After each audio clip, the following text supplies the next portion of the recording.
Hello everyone Giles ਮੰਟੋਰ ਦੇ official YouTube channel ਤੇ ਤੁਹਾਡਾ ਸਵਾਗਤ ਹੈ। ਪੰਜਾਬ ਪਟਵਾਰੀ ਐਗਜ਼ਾਮੀਨੇਸ਼ਨ ਦੇ ਅਕਾਊਂਟ ਦਾ ਲੈਕਚਰ ਅੱਜ ਅਸੀਂ 14ਵਾਂ ਦੇਖਣ ਲੱਗੇ ਹਾਂ। ਲੈਕਚਰ ਸਟਾਰਟ ਕਰਨ ਤੋਂ ਪਹਿਲਾਂ ਤੁਹਾਡੇ ਨਾਲ ਕੁਝ ਇਨਫੋਰਮੇਸ਼ਨ ਸ਼ੇਅਰ ਕਰਨੀ ਸੀ। ਪੰਜਾਬ ਪਟਵਾਰੀ ਐਗਜ਼ਾਮੀਨੇਸ਼ਨ ਲਈ ਗਿਲਸ ਮੰਟੋਰ ਤੁਹਾਨੂੰ ਮੌਕ ਟੈਸਟ ਵੀ ਪ੍ਰੋਵਾਈਡ ਕਰਾ ਰਿਹਾ। ਜਿਹੜੇ ਬੱਚੇ ਖਰੀਦਣਾ ਚਾਹੁੰਦੇ ਹਨ ਉਹ www.gilsmentortest.com ਤੋਂ ਖਰੀਦ ਸਕਦੇ ਹਨ। ਈ ਬੁੱਕਸ ਖਰੀਦ ਸਕਦੇ ਹਨ। ਮੌਕ ਟੈਸਟ ਨਾਲ ਤੁਹਾਡੀ ਕੀ ਹੈਲਪਫੁਲ ਹੋਏਗਾ, ਤੁਹਾਡੀ ਇੰਪਰੂਵਮੈਂਟ ਅੱਛੀ ਹੋ ਜਾਏਗੀ। ਮਤਲਬ ਜੇ ਤੁਸੀਂ ਕਿਸੇ ਚੀਜ਼ ਕਮਜ਼ੋਰ ਹੋ ਤੁਹਾਨੂੰ ਇਹ ਪਤਾ ਲੱਗ ਜਾਏਗਾ ਕਿ ਮੈਂ ਕਿਸ ਸਬਜੈਕਟ ਵਿੱਚ ਕਮਜ਼ੋਰ ਹਾਂ ਅਤੇ ਮੈਂ ਆਪਣੀ ਪਕੜ ਨੂੰ ਹੋਰ ਮਜ਼ਬੂਤ ਕਰਾਂ ਅਤੇ ਮੈਂ ਅੱਛਾ ਸਕੋਰ ਕਰਾਂ ਅਤੇ ਮੈਂ ਕਿੱਥੇ ਸਟੈਂਡ ਕਰ ਰਿਹਾ ਸਾਨੂੰ ਇਹ ਵੀ ਪਤਾ ਲੱਗ ਜਾਂਦਾ। ਮੌਕ ਟੈਸਟ ਬਹੁਤ ਜ਼ਰੂਰੀ ਨੇ, ਪ੍ਰੈਕਟਿਸ ਲਈ ਬਹੁਤ ਜ਼ਰੂਰੀ ਨੇ। ਠੀਕ ਹੈ ਨਾ ਫਰੈਂਡਸ। ਤਾਂ ਜਿਹੜੇ ਬੱਚੇ ਖਰੀਦਣਾ ਚਾਹੁੰਦੇ ਹਨ www.gilsmentortest.com ਤੋਂ ਖਰੀਦ ਸਕਦੇ ਹਨ। ਠੀਕ ਹੈ ਫਰੈਂਡਸ। ਹੁਣ ਆਪਾਂ ਅੱਗੇ ਦੇਖਾਂਗੇ। ਅੱਜ ਮੈਂ ਤੁਹਾਡੇ ਤੋਂ ਟੈਸਟ ਲਵਾਂਗਾ। ਅੱਜ ਮੈਂ 3-4 ਲੈਕਚਰ ਪਹਿਲੇ ਵੀ ਤੁਹਾਡੇ ਤੋਂ ਟੈਸਟ ਲਿੱਤਾ ਸੀ। ਹੁਣ ਮੈਂ ਦੁਬਾਰਾ ਤੁਹਾਡੇ ਤੋਂ ਟੈਸਟ ਲੈ ਰਿਹਾ। ਲੈਕਚਰ 14ਵਾਂ ਆਪਣਾ ਅੱਜ, ਅਤੇ ਅੱਜ ਮੈਂ 3-4 ਲੈਕਚਰ ਪਹਿਲੇ ਦੇਖ ਲਿਓ ਕਿ ਤੁਹਾਡੇ ਤੋਂ ਇੱਕ ਮੈंने ਟੈਸਟ ਲਿੱਤਾ ਸੀ ਅਤੇ ਹੁਣ ਮੈਂ ਦੁਬਾਰਾ ਟੈਸਟ ਲੈ ਰਿਹਾ। ਅਤੇ ਮੈਂ ਉਸ ਵਿੱਚ ਤੁਹਾਨੂੰ ਕਿਹਾ ਸੀ ਕਿ ਤੁਸੀਂ ਕਮੈਂਟ ਜ਼ਰੂਰ ਕਰਿਓ ਜਿੰਨੇ ਤੁਹਾਡੇ ਕੁਐਸਚਨ ਠੀਕ ਹੋ ਰਹੇ ਨੇ। ਅਤੇ ਇਸ ਵਿੱਚ ਮੈਂ ਤੁਹਾਨੂੰ ਕਹਾਂਗਾ ਅੱਜ ਮੈਂ 50 ਕੁਐਸਚਨਸ ਲਵਾਂਗਾ। ਅੱਜ ਮੇਰੇ ਕੋਲ ਬਹੁਤ ਕੁਐਸਚਨਸ ਹੈ। ਠੀਕ ਹੈ ਨਾ। ਆਪਾਂ ਨੇ ਚੰਗੀ ਤਿਆਰੀ ਕਰਨੀ ਹੈ ਅਤੇ ਨਾਲ ਪ੍ਰੈਕਟਿਸ ਕਰਕੇ ਨਾਲ ਇਸੇ ਕਰਕੇ ਲੈ ਕੇ ਚੱਲ ਰਹੇ ਹਾਂ ਕਿ ਤੁਹਾਡਾ ਬੈਲੈਂਸ ਬਣਿਆ ਰਹੇ, ਤੁਹਾਨੂੰ ਆਪਣਾ ਪਤਾ ਲੱਗਦਾ ਰਹੇ ਕਿ ਮੈਂ ਕਿਸ ਟੌਪਿਕ ਵਿੱਚ ਕਮਜ਼ੋਰ ਹਾਂ ਅਤੇ ਮੈਨੂੰ ਕਿੱਥੇ ਆਪਣਾ ਧਿਆਨ ਦੇਣ ਦੀ ਲੋੜ ਹੈ। ਤਾਂ ਮੇਰੀ ਰਿਕੁਐਸਟ ਸਾਰੇ ਸਟੂਡੈਂਟਸ ਨੂੰ ਆਪਣਾ ਕਿੰਨੇ ਕੁਐਸਚਨ ਤੁਹਾਡੇ ਸਹੀ ਨੇ 50 ਵਿੱਚੋਂ ਤੁਸੀਂ ਜ਼ਰੂਰ ਕਮੈਂਟ ਕਰਿਓ। ਠੀਕ ਹੈ ਨਾ ਫਰੈਂਡਸ। ਚਲੋ ਅਸੀਂ ਅੱਜ ਪਹਿਲਾ ਕੁਐਸਚਨ ਦੇਖਾਂਗੇ। ਪਹਿਲਾ ਕੁਐਸਚਨ ਕਹਿਣਾ ਚਾਹ ਰਿਹਾ ਹੈ suspense account is generally open to rectify. Suspense account ਜਿਹੜਾ ਆਪਾਂ ਓਪਨ ਕਰਦੇ ਹਾਂ ਕਿਸ ਨੂੰ ਰੈਕਟੀਫਾਈ ਕਰਨ ਲਈ ਓਪਨ ਕਰਦੇ ਹਾਂ ਆਪਾਂ। ਪਹਿਲਾ ਆਪਸ਼ਨ ਹੈ ਐਰਰ ਆਫ ਪ੍ਰਿੰਸੀਪਲ, ਦੂਜਾ ਹੈ ਵਨ ਸਾਈਡਡ ਐਰਰ, ਤੀਜਾ ਹੈ ਕੰਪਨਸੇਟਿੰਗ ਐਰਰ, ਚੌਥਾ ਹੈ ਆਲ ਟਾਈਪਸ ਆਫ ਐਰਰ। ਜਲਦੀ ਦੱਸੋ।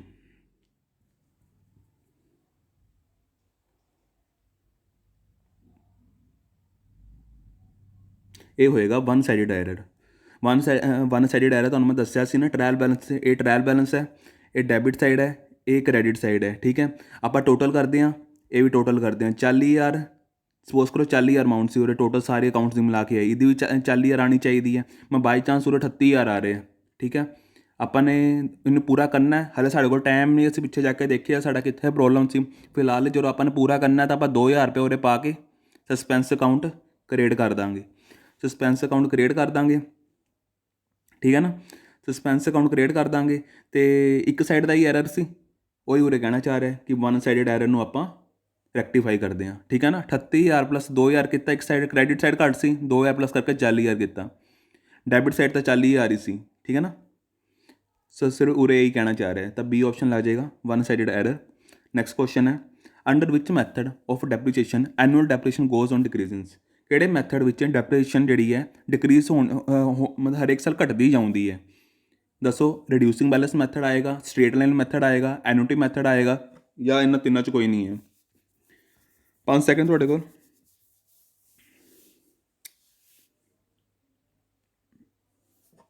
ਇਹਦਾ ਆਨਸਰ ਹੋਏਗਾ reducing balance method. Reducing balance method ਕਿਵੇਂ ਹੋਏਗਾ ਤੁਹਾਨੂੰ ਮੈਂ ਦੱਸਿਆ ਸੀ ਕਿ ਸਪੋਜ਼ ਕਰੋ ਕੋਈ ਬਾਈਕ ਹੈ 50,000 ਦੀ ਪਹਿਲੇ ਸਾਲ ਖਰੀਦੀ ਆਪਾਂ ਨੇ। ਠੀਕ ਹੈ। ਪਹਿਲੇ ਸਾਲ ਖਰੀਦੀ ਤਾਂ ਇਹਦੇ ਉੱਪਰ 10% ਆਪਾਂ ਨੇ ਡੈਪਰੀਸ਼ੀਏਸ਼ਨ ਲਾਇਆ ਤਾਂ ਇਹਦਾ ਕਿੰਨਾ ਬਣਿਆ 5,000 ਬਣਿਆ। ਠੀਕ ਹੈ। 5,000 ਬਣਿਆ, ਇਹ 'ਚੋਂ 45,000 ਰਹਿ ਗਿਆ। ਦੂਜੇ ਸਾਲ ਇਹਦੀ ਅਮਾਊਂਟ 45,000 ਰਹਿ ਗਈ। ਸਾਲ ਦੇ ਅੰਤ 'ਚ 5,000 ਰਹਿ ਗਿਆ ਤਾਂ 45,000 ਸਾਲ ਦੇ ਅੰਤ ਵਿੱਚ ਇੰਨਾ ਸੀ ਤਾਂ ਅਗਲੇ ਸਾਲ ਇੱਦਾਂ ਹੀ ਬਰੋ ਡਾਊਨ ਹੋਏਗਾ। ਹੁਣ ਅਗਲੇ ਸਾਲ ਜਿਹੜੀ ਹੈ ਹੁਣ ਸਪੋਜ਼ ਕਰੋ 2020 'ਚ ਮੈंने ਬਾਈਕ ਖਰੀਦੀ ਸੀ। ਠੀਕ ਹੈ। 2020 'ਚ ਮੇਰੀ 50,000 ਦੀ ਬਾਈਕ ਖਰੀਦੀ ਸੀ ਅਤੇ ਸਾਲ ਦੇ ਅੰਤ ਵਿੱਚ ਇਹਦੀ ਵੈਲਿਊ 45,000 ਰਹਿ ਗਈ।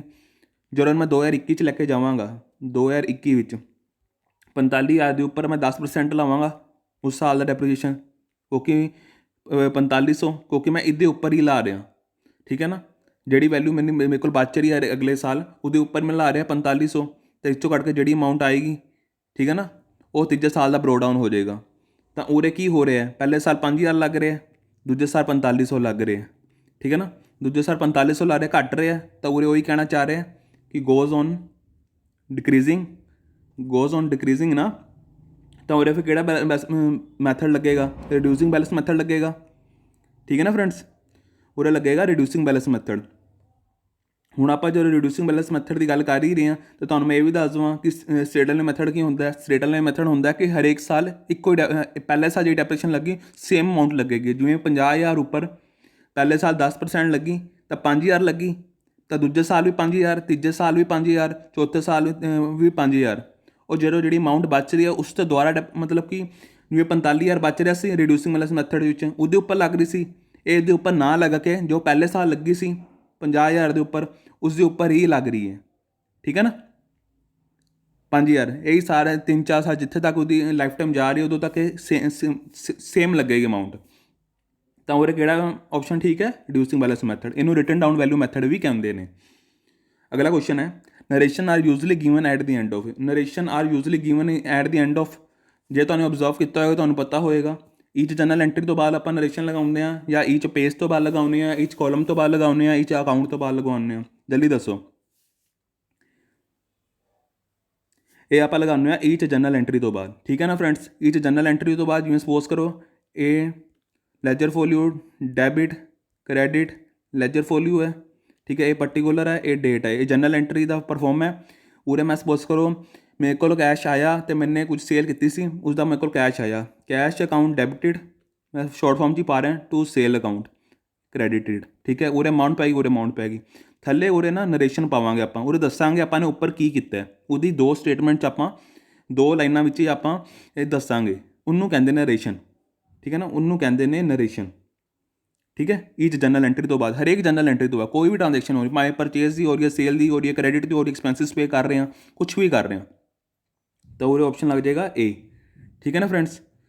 ਨੈਕਸਟ ਕੁਐਸਚਨ ਹੈ, when bill receivable is return dishonoured by the drawee, ਤਾਂ which of this account is debited by the drawee. ਜੇ ਤੁਹਾਨੂੰ ਪਿੱਛੇ ਲੈਕਚਰ ਮੇਰਾ ਸੁਣਿਆ ਹੋਏਗਾ ਤੁਹਾਨੂੰ ਇਸਦਾ ਆਨਸਰ ਜ਼ਰੂਰ ਪਤਾ ਹੋਏਗਾ। ਏ ਆਪਸ਼ਨ ਹੈ drawer account, B bank account, C bill payable account, D bill receivable account. ਜਲਦੀ ਦੱਸੋ।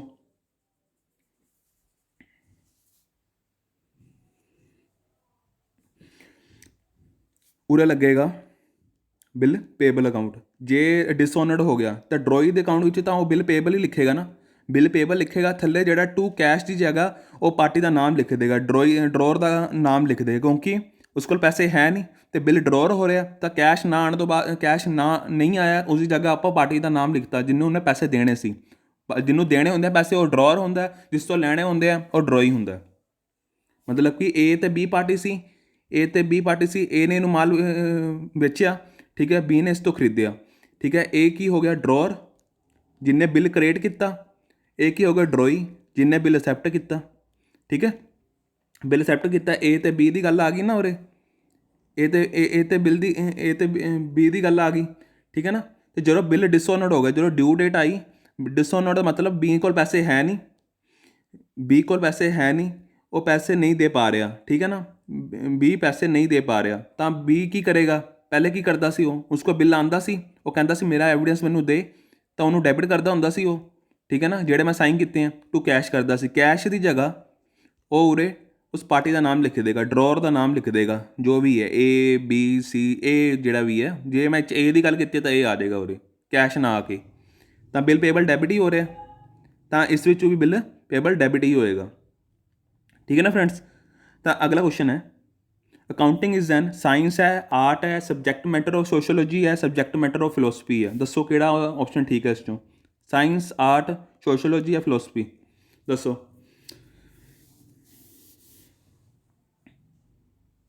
ਇਹ ਹੋਏਗਾ ਆਰਟ। ਆਰਟ ਕਿਉਂ ਹੈ? ਇੱਕ ਤਰ੍ਹਾਂ ਦੀ ਕਲਾ ਹੈ, ਠੀਕ ਹੈ ਨਾ, ਸਕਿੱਲ ਹੈ। ਹਰੇਕ ਕੋਈ ਤਾਂ ਨਹੀਂ ਕਾਊਂਟਿੰਗ ਕਰ ਸਕਦਾ। ਕਾਊਂਟਿੰਗ ਕਰਨ ਲਈ ਉਸ ਨੂੰ ਉਸ ਦਾ ਰੂਲਸ ਪਤਾ ਹੋਣੇ ਚਾਹੀਦੇ ਆ, ਰੈਗੂਲੇਸ਼ਨਸ ਪਤਾ ਹੋਣੇ ਚਾਹੀਦੇ, ਉਹਦੀ ਐਕਸਪੀਰੀਅੰਸ ਹੋਣਾ ਚਾਹੀਦਾ, ਉਹਨੂੰ ਸਮਝ ਆਉਣੀ ਚਾਹੀਦੀ ਹੈ, ਉਸਨੇ ਸਟੱਡੀ ਕੀਤੀ ਹੋਣੀ ਚਾਹੀਦੀ ਹੈ, ਉਹਨੂੰ ਪ੍ਰੈਕਟਿਸ ਵੀ ਕੀਤੀ ਹੋਣੀ ਚਾਹੀਦੀ ਹੈ, ਤਾਂ ਹੀ ਉਹਨੂੰ ਸਮਝ ਆਏਗੀ ਕਿ ਕਾਊਂਟਿੰਗ ਕੀ ਹੁੰਦੀ ਹੈ। ਤਾਂ ਇੱਕ ਤਰ੍ਹਾਂ ਦੀ ਇਹ ਆਰਟ ਹੈ। ਠੀਕ ਹੈ। ਨੈਕਸਟ ਕੁਐਸਚਨ ਹੈ, trial balance is prepared to. ਆਪਾਂ ਟਰਾਇਲ ਬੈਲੈਂਸ ਕਿਉਂ ਪ੍ਰੀਪੇਅਰ ਕਰਦੇ ਹਾਂ? ਇਹ ਤੁਹਾਨੂੰ ਪਿਛਲੇ ਲੈਕਚਰ 'ਚ ਵੀ ਦੱਸਿਆ ਸੀ ਮੈਂ। ਦੱਸੋ। Check true and fair view of balance sheet ਕਰਦੇ ਹਾਂ, ਜਾਂ to check the arithmetic accuracy of accounts ਕਰਦੇ ਹਾਂ, to ensure the legal compliance ਕਰਦੇ ਹਾਂ, to ensure the compliance of IFRS ਕਰਦੇ ਹਾਂ। ਦੱਸੋ ਕਿਹੜਾ ਆਪਸ਼ਨ ਠੀਕ ਹੋਏਗਾ? 5 ਸੈਕਿੰਡ ਤੁਹਾਡੇ ਕੋਲ।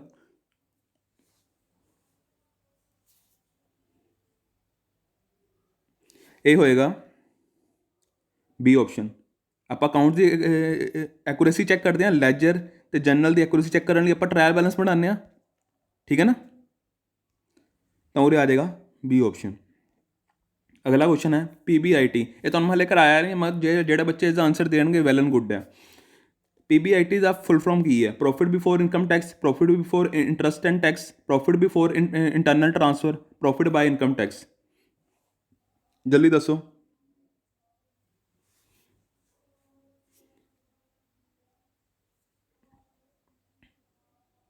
ਇਹਦਾ ਆंसर ਆਏਗਾ profit before interest and tax. ਠੀਕ ਹੈ ਨਾ friends, profit before interest and tax ਇਹਦੀ ਫੁੱਲ ਫਾਰਮ ਹੈ। ਠੀਕ ਹੈ ਨਾ, ਤੇ ਇਹਦਾ ਤੁਹਾਨੂੰ ਮੈਂ ਅੱਗੇ ਜਦੋਂ ਨੈਕਸਟ ਟੌਪਿਕ ਕਰਾਂਗੇ ਨਾ ਆਪਾਂ ਉੱਥੇ ਤੁਹਾਨੂੰ ਸਮਝਾਵਾਂਗਾ। ਠੀਕ ਹੈ, ਫਿਲਹਾਲ ਸਮਝਾਇਆ ਤੁਸੀਂ ਥੋੜਾ ਕਨਫਿਊਜ਼ ਵੀ ਹੋ ਸਕਦੇ ਹੋ, ਤਾਂ ਮੈਂ ਅਗਲੇ ਕੁਐਸਚਨ 'ਚ ਸਮਝਾਵਾਂਗਾ। ਇਹਦਾ ਆंसर ਹੈ B. Which of this is not a function of financial accounting. ਇਹਨਾਂ ਚਾਰਾਂ ਵਿੱਚੋਂ ਇੱਕ ਫੰਕਸ਼ਨ ਨਹੀਂ ਹੈ ਫਾਈਨੈਂਸ਼ੀਅਲ ਅਕਾਊਂਟਿੰਗ ਦਾ। ਜਲਦੀ ਦੱਸੋ। ਪਹਿਲਾ ਹੈਗਾ to provide financial information to the user of the financial statement, to portray the gloomy picture of the business in order to evade tax liabilities, to keep the systematic record of business transactions, to depict a true and fair view of the financial position of the business। ਇਹ 'ਚੋਂ ਕਿਹੜਾ function ਹੈ ਜਿਹੜਾ accounting ਦਾ function ਨਹੀਂ ਹੈ? ਧਿਆਨ ਨਾਲ ਸੋਚੋ ਤੇ ਮੈਨੂੰ ਇਹਦਾ ਆਂਸਰ ਕਰੋ। ਏ ਆਏਗਾ, ਬੀ ਆਏਗਾ, ਸੀ ਆਏਗਾ, ਡੀ ਆਏਗਾ।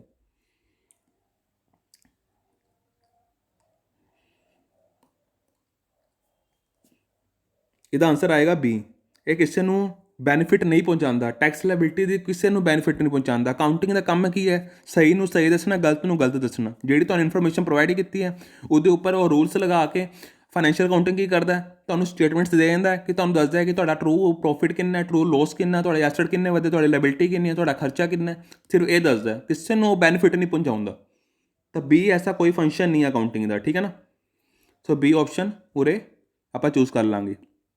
ਅਗਲਾ ਕੁਐਸਚਨ ਹੈ capital is shown under liabilities because, ਦੱਸੋ।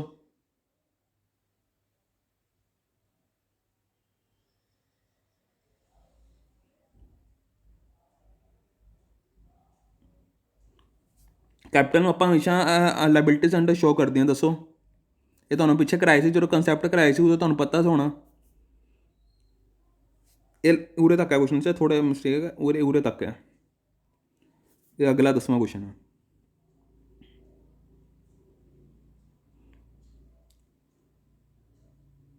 ਆਪਾਂ ਲਾਇਬਿਲਿਟੀ ਅੰਡਰ ਕਿਉਂ ਸ਼ੋ ਕਰਦੇ ਹਾਂ ਕੈਪੀਟਲ ਨੂੰ? ਕਿਹੜਾ ਕੰਸੈਪਟ ਲੱਗ ਰਿਹਾ ਉਰੇ? ਕੰਜ਼ਰਵੇਟਿਜ਼ਮ ਕੰਸੈਪਟ ਲੱਗ ਰਿਹਾ, ਅਕਰੂਲ ਕੰਸੈਪਟ ਲੱਗ ਰਿਹਾ, ਐਂਟੀਟੀ ਕੰਸੈਪਟ ਲੱਗ ਰਿਹਾ, ਰੈਵਨਿਊ ਰਿਕਗਨਾਈਜੇਸ਼ਨ ਕੰਸੈਪਟ ਲੱਗ ਰਿਹਾ। ਇਸ 'ਚ ਲੱਗ ਰਿਹਾ ਹੈ ਸੀ ਆਪਸ਼ਨ, ਐਂਟੀਟੀ ਕੰਸੈਪਟ। ਬਿਜ਼ਨਸ ਅਲੱਗ ਹੈ ਅਤੇ ਪਰਸਨਲ ਉਹਦਾ ਅਲੱਗ ਹੈ। ਠੀਕ ਹੈ ਨਾ, ਓਨਰ ਇੱਕ ਤਰ੍ਹਾਂ ਦਾ ਉਹਦਾ ਲਾਇਬਲ ਹੈ ਬਿਜ਼ਨਸ ਦਾ, ਜਿਹੜਾ ਉਹਨੇ ਓਨਰ ਨੇ ਕੈਪੀਟਲ ਪਾਈ ਹੈ। ਕੈਪੀਟਲ ਤੋਂ ਸਾਰੀ ਪੂੰਜੀ ਤਾਂ ਪਾ ਨਹੀਂ ਸਕਦਾ ਆਪਣੀ, ਤਾਂ ਕੁਝ ਉਹ ਲੋਨ 'ਤੇ ਵੀ ਲਏਗਾ, ਉਹ ਵੀ ਉਹਦੀ ਕੈਪੀਟਲ ਹੈ। ਠੀਕ ਹੈ ਨਾ, ਜਿਹੜਾ ਉਹਦਾ ਪੈਸਾ ਆ ਰਿਹਾ ਬਿਜ਼ਨਸ ਚਲਾਉਣ ਲਈ, ਤਾਂ ਇਹ ਉਹਦੀ ਲਾਇਬਿਲਿਟੀ ਇੱਕ ਤਰ੍ਹਾਂ ਨਾਲ। ਠੀਕ ਹੈ ਨਾ, ਕੈਪੀਟਲ ਇੱਕ ਤਰ੍ਹਾਂ ਦੀ ਉਹਦੀ ਲਾਇਬਿਲਿਟੀ ਹੈ। ਤਾਂ ਉਹ ਬਿਜ਼ਨਸ ਐਂਟੀਟੀ ਕੰਸੈਪਟ ਲੱਗ ਗਿਆ ਕਿ ਬਿਜ਼ਨਸ ਅਲੱਗ ਹੈ, ਪਰਸਨਲ ਉਹਦੀ ਆਪਣੀ ਲਾਈਫ ਅਲੱਗ ਹੈ। ਤਾਂ ਇੱਕ ਤਰ੍ਹਾਂ ਦੀ ਫਿਰ ਉਹਦੀ ਜਿਹੜੀ ਪੂੰਜੀ ਹੁੰਦੀ ਹੈ ਉਹਦੀ ਲਾਇਬਿਲਿਟੀ ਹੁੰਦੀ ਹੈ।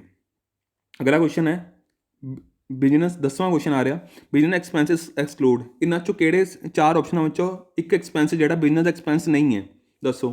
ਪਹਿਲਾ ਹੈਗਾ fire insurance premium of office building, ਦੂਜਾ ਹੈਗਾ LIC premium on the life of proprietor, ਤੀਜਾ ਹੈਗਾ ਇੰਟਰਸਟ ਔਨ ਕੈਪੀਟਲ, ਚੌਥਾ ਹੈਗਾ ਰਿਪੇਅਰ ਆਫ ਆਫਿਸ ਫਰਨੀਚਰ। ਇਹਨਾਂ ਚਾਰਾਂ 'ਚੋਂ ਕਿਹੜਾ ਜਿਹੜਾ ਬਿਜ਼ਨਸ ਐਕਸਪੈਂਸ ਨਹੀਂ ਹੈ? ਇੱਕ A B C D। 5 second ਤੁਹਾਡੇ ਕੋਲ। ਇਹ ਆਏਗਾ, ਦੱਸੋ। ਇਹ ਆਏਗਾ LIC premium on the life of proprietor. ਇਹ ਉਹਦਾ ਡਰਾਇੰਗਸ ਹੋ ਗਈਆਂ ਆਪਣੀਆਂ। ਠੀਕ ਹੈ ਨਾ, ਪਰਸਨਲ ਹੋ ਗਈਆਂ ਨਾ, ਪ੍ਰੀਮੀਅਮ ਪੇ ਕਰ ਰਿਹਾ, ਉਹ ਡਰਾਇੰਗਸ ਪੇ ਕਰ ਰਿਹਾ, ਇਹ ਖਰਚਾ ਉਹਦਾ ਪਰਸਨਲ ਹੈ। ਇਹਦੀ ਜਦੋਂ ਜਨਰਲ ਐਂਟਰੀ ਹੋਏਗੀ ਤਾਂ ਡਰਾਇੰਗਸ ਟੂ ਕੈਸ਼ ਹੀ ਹੋਏਗਾ। ਠੀਕ ਹੈ, ਪੂਰੇ ਡਰਾਇੰਗਸ ਨਾਮ ਲਿਖਾਂਗੇ ਅਸੀਂ। ਤਾਂ ਉੱਪਰਲਾ ਜਿਹੜਾ ਖਰਚਾ ਹੈ ਤਾਂ ਤੁਹਾਨੂੰ ਪਤਾ ਆਫਿਸ ਬਿਲਡਿੰਗ ਬਿਜ਼ਨਸ ਦਾ ਹੀ ਹੈ। ਠੀਕ ਹੈ, ਇੰਟਰਸਟ ਔਨ ਕੈਪੀਟਲ ਬਿਜ਼ਨਸ ਦਾ ਹੈ, ਆਫਿਸ ਫਰਨੀਚਰ ਬਿਜ਼ਨਸ ਦਾ ਹੈ। ਠੀਕ ਹੈ ਫਰੈਂਡਸ, ਅਗਲਾ ਕੁਐਸਚਨ ਹੈ the firm has a policy of changing depreciation on plant and machinery under 10% under written down value method. Written down value method ਮਤਲਬ reducing balance method, ਜਿਹੜਾ ਆਪਾਂ ਉੱਪਰ ਕੁਐਸਚਨ ਕਰਕੇ ਆਏ ਹਾਂ। If the book value of the plant and machinery 81,000 ਹੈ, 81,000 book value ਹੈ 2013 ਨੂੰ। ਠੀਕ ਹੈ, ਫਾਈਂਡ ਦੀ ਓਰੀਜਨਲ ਕੋਸਟ ਲੱਭੋ ਆਫ ਦੀ ਪਲਾਂਟ ਦੀ, ਜੇ ਉਹਨੇ ਪਰਚੇਸ ਕੀਤਾ ਹੁੰਦਾ। ਕਦੋਂ ਪਰਚੇਸ ਕੀਤਾ ਹੁੰਦਾ? 2011 'ਚ ਪਰਚੇਸ ਕੀਤਾ ਹੁੰਦਾ। ਦੱਸੋ। ਰਿਟਨ ਡਾਊਨ ਵੈਲਿਊ ਮੈਥਡ ਲੱਗ ਰਿਹਾ, ਕਿਹੜਾ ਆਪਸ਼ਨ ਠੀਕ ਰਹੇਗਾ? 80,000, 1,81,000, 1,20,000, 80,000, 1,81,000, 1,20,000। 10 ਸੈਕਿੰਡ ਤੁਹਾਡੇ ਕੋਲ, ਸੋਚੋ।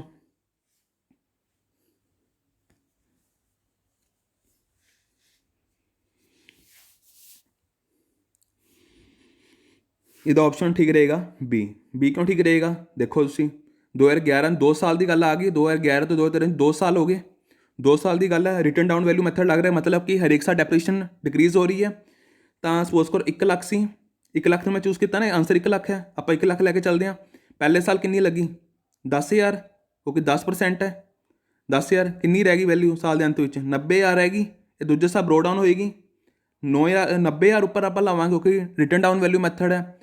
ਹਰੇਕ ਸਾਲ ਸੇਮ ਨਹੀਂ ਲੱਗਦੀ, ਤਾਂ ਜਿਹੜੀ ਵੈਲਿਊ ਬਚੀ ਜਾਂਦੀ ਉਹਦੇ ਉੱਪਰ ਲੱਗਦੀ ਹੈ। 90,000 ਦੇ ਉੱਪਰ 9,000 ਲਾਵਾਂਗੇ 10%, 9,000 ਕੀਤਾ ਤਾਂ ਕਿੰਨੀ ਰਹਿ ਗਈ? 81,000 ਰਹਿ ਗਈ। ਬਸ ਇਹੀ ਆਪਣਾ ਆਨਸਰ ਆ ਗਿਆ ਸੀ, 81,000 ਆ ਗਈ। ਤਾਂ 81,000 ਆਪਾਂ ਨੇ ਦੇਖ ਲਿਆ। ਆਪਾਂ ਨੇ ਜੇ ਓਰੀਜਨਲ ਵੈਲਿਊ ਪਤਾ ਕਰਨੀ ਹੈ ਤਾਂ 1 ਲੱਖ ਆ ਜਾਏਗੀ, ਬੀ ਆਪਸ਼ਨ।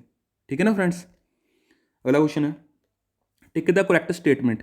ਇਹ 'ਚੋਂ ਕਿਹੜੀ ਸਟੇਟਮੈਂਟ ਸਹੀ ਹੈ? ਪੈਟਿਕ ਐਸਿਸ expense, balance sheet is also known as positional statement, revaluation account is real account, depreciation is the process of valuation. दसो किहड़ा ऑप्शन ठीक है इस चों?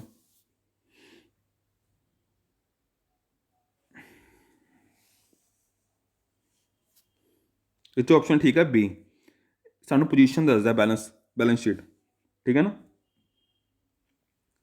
आल्सो नोन एज सानू पोजीशन दसदा कि साडा ट्रू प्रॉफिट कितना, लॉस कितना, लायबिलिटी कितनी है, कैपिटल कितनी है, एसेट कितने, एक्सपेंसिस कितने हैं, सारा कुछ साडी बैलेंस शीट सानू साडे सामने लिया के खड़ी कर दिंदा साल दे अंत विच।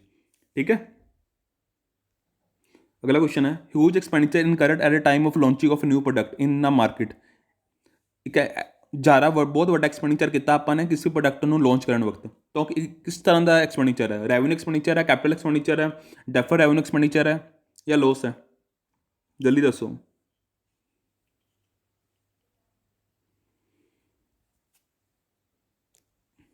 ये होएगा डेफर रेवेन्यू एक्सपेंडिचर, मतलब कि हुण तो ਉਹਦਾ एक्सपेंस है, आने वाले सालों में ਉਹਦਾ प्रॉफिट हो जाएगा, मतलब ਉਹਨੂੰ मुनाफा देगा।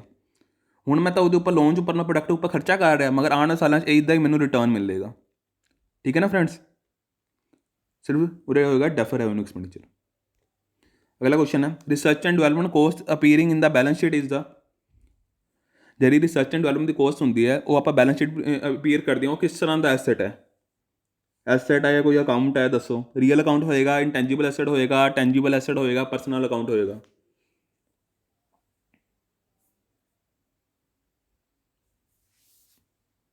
ਇਹ ਹੋਏਗਾ ਇੰਟੈਂਜੀਬਲ ਐਸੈਟ। ਠੀਕ ਹੈ ਨਾ। ਰਿਸਰਚ ਐਂਡ ਡਿਵੈਲਪਮੈਂਟ ਕੀ ਹੁੰਦੀ ਹੈ? ਕੋਈ ਵੀ ਬਿਜ਼ਨਸ ਆਪਾਂ ਕਰਦੇ ਹਾਂ, ਵਿੱਚ ਆਪਾਂ ਪ੍ਰੋਸੈਸ ਵਿੱਚ ਆਪਾਂ ਨੂੰ ਇਨੋਵੇਸ਼ਨ ਵੀ ਲਿਆਉਣੀ ਪੈਂਦੀ ਹੈ, ਕੋਈ ਟੈਕਨੋਲੋਜੀ ਚੇਂਜ ਵੀ ਕਰਨੀ ਪੈਂਦੀ ਹੈ, ਐਨਾਲਾਈਸ ਵੀ ਕਰਨਾ ਪੈਂਦਾ। ਜੇ ਸਾਨੂੰ ਲੋਸ ਹੋ ਜਾਏ ਸਾਨੂੰ ਰਿਸਰਚ ਕਰਕੇ ਦੇਖਣਾ ਪੈਂਦਾ ਕਿ ਕੀ ਪ੍ਰੋਫਿਟ ਹੋਏਗਾ। ਸਾਨੂੰ ਆਪਣਾ ਪੂਰਾ ਸਟਰਕਚਰ ਨੂੰ ਦੇਖਣਾ ਪੈਂਦਾ ਕਿ ਕਿਸ ਚੀਜ਼ 'ਚ ਕਿਸ ਥਾਂ 'ਤੇ ਮੇਰੀ ਕਮੀ ਰਹਿ ਰਹੀ ਹੈ, ਮੈਂ ਉਸ ਨੂੰ ਕਿਸ ਤਰ੍ਹਾਂ ਮੈਂ ਡਿਵੈਲਪ ਕਰਾਂਗਾ। ਉਹਦੇ ਲਈ ਮੈਨੂੰ ਰਿਸਰਚ ਕਰਨਾ ਪਏਗਾ, ਉਸ ਮੈਨੂੰ ਪੂਰਾ ਐਨਾਲਾਈਜ਼ ਕਰਨਾ ਪਏਗਾ। ਇੱਕ ਤਰ੍ਹਾਂ ਦਾ ਐਸੈਟ ਹੈ, ਬਿਜ਼ਨਸ ਨੂੰ ਹੈਲਪਫੁਲ ਹੁੰਦਾ ਗੇਨ ਕਰਾਉਣ ਵਿੱਚ। ਤਾਂ ਉਰੇ ਉਹੀ ਕਹਿਣਾ ਚਾਹ ਰਿਹਾ। ਠੀਕ ਹੈ, ਇੱਕ ਤਰ੍ਹਾਂ ਦਾ ਇੰਟੈਂਜੀਬਲ ਐਸੈਟ ਸਾਨੂੰ ਦਿਖਦਾ ਨਹੀਂ ਹੈ ਮਗਰ ਹੈ। ਬੀ ਆਪਸ਼ਨ ਠੀਕ ਹੋ ਜਾਏਗਾ। ਅਗਲਾ ਕੁਐਸਚਨ ਹੈ, ਦ purpose of accounting system exclude. ਇਸ 'ਚੋਂ ਕਿਹੜਾ ਆਪਸ਼ਨ ਹੈ ਜਿਹੜਾ ਪਰਪਸ ਨਹੀਂ ਹੈ ਇਸਦਾ? ABCD ਵਿੱਚੋਂ ਪਹਿਲਾ ਹੈਗਾ interpret and record the effects of transactions, ਦੂਜਾ ਹੈਗਾ classify the effect of transactions, third ਹੈਗਾ summarise and communicate information to decision makers, ਅਤੇ ਚੌਥਾ ਹੈਗਾ to help in tax evasions. ਦੱਸੋ।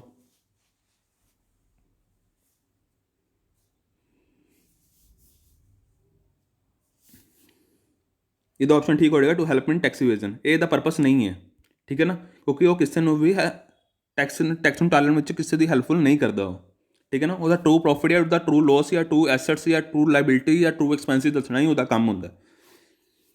ਅਗਲਾ ਕੁਐਸਚਨ ਹੈ, ਹੁਣ ਆ ਗਿਆ ਕੋਸਟ ਆਫ ਗੁੱਡਸ ਸੋਲਡ ਦਾ, ਜਿਹੜਾ ਤੁਹਾਨੂੰ ਫੁੱਲ ਫਰੋਮ ਕਿਹਾ ਗਿਆ, ਸੋਰੀ ਫਾਰਮੂਲਾ ਕਰਾਇਆ ਸੀ, ਉਹਦਾ ਤੁਹਾਨੂੰ ਹੁਣ ਮੈਨੂੰ ਦੱਸਣਾ ਕਿ ਓਪਨਿੰਗ ਸਟਾਕ ਹੈਗੀ 15,000, ਕਲੋਜ਼ਿੰਗ ਸਟਾਕ ਹੈ 6,000, ਟੋਟਲ ਪਰਚੇਸਿਸ ਆਪਣੇ 30,000 ਕੀਤੀ ਹੈ, ਮਗਰ ਉੱਚ ਇਹ ਵੀ ਕਹਿ ਰਿਹਾ ਉਹ ਕਿ ਪੋਸਟਲ ਸਟੈਂਪਸ ਇਨਕਲੂਡ ਹੈ 1,500 ਦੇ। ਹੁਣ ਮੈਨੂੰ ਦੱਸੋ ਪੋਸਟਲ ਸਟੈਂਪਸ ਆਪਾਂ ਵਿੱਚ ਕਿਸ ਤਰ੍ਹਾਂ ਆਪਾਂ ਕੈਲਕੂਲੇਟ ਕਰਾਂਗੇ ਆਪਾਂ, ਅਤੇ ਸਾਡੀ ਕੋਸਟ ਆਫ ਗੁੱਡਸ ਸੋਲਡ ਕੀ ਆਏਗੀ?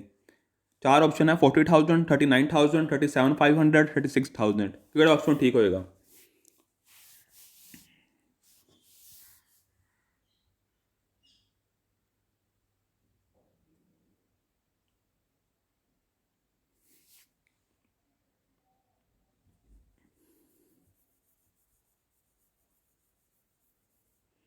ਇਹ ਹੋਏਗਾ 37,500।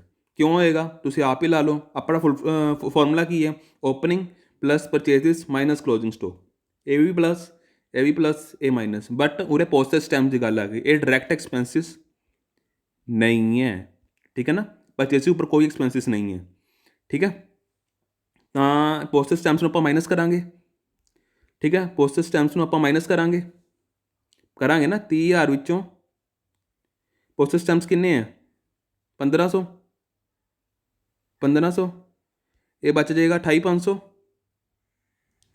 ठीक है ना, 28,500 बच गया, 28,500 करो प्लस 28,500 प्लस ओपनिंग स्टॉक भी प्लस कर लो 15,000,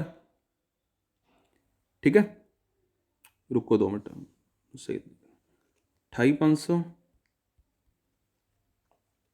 ओहो 28,500 15,000, ठीक है,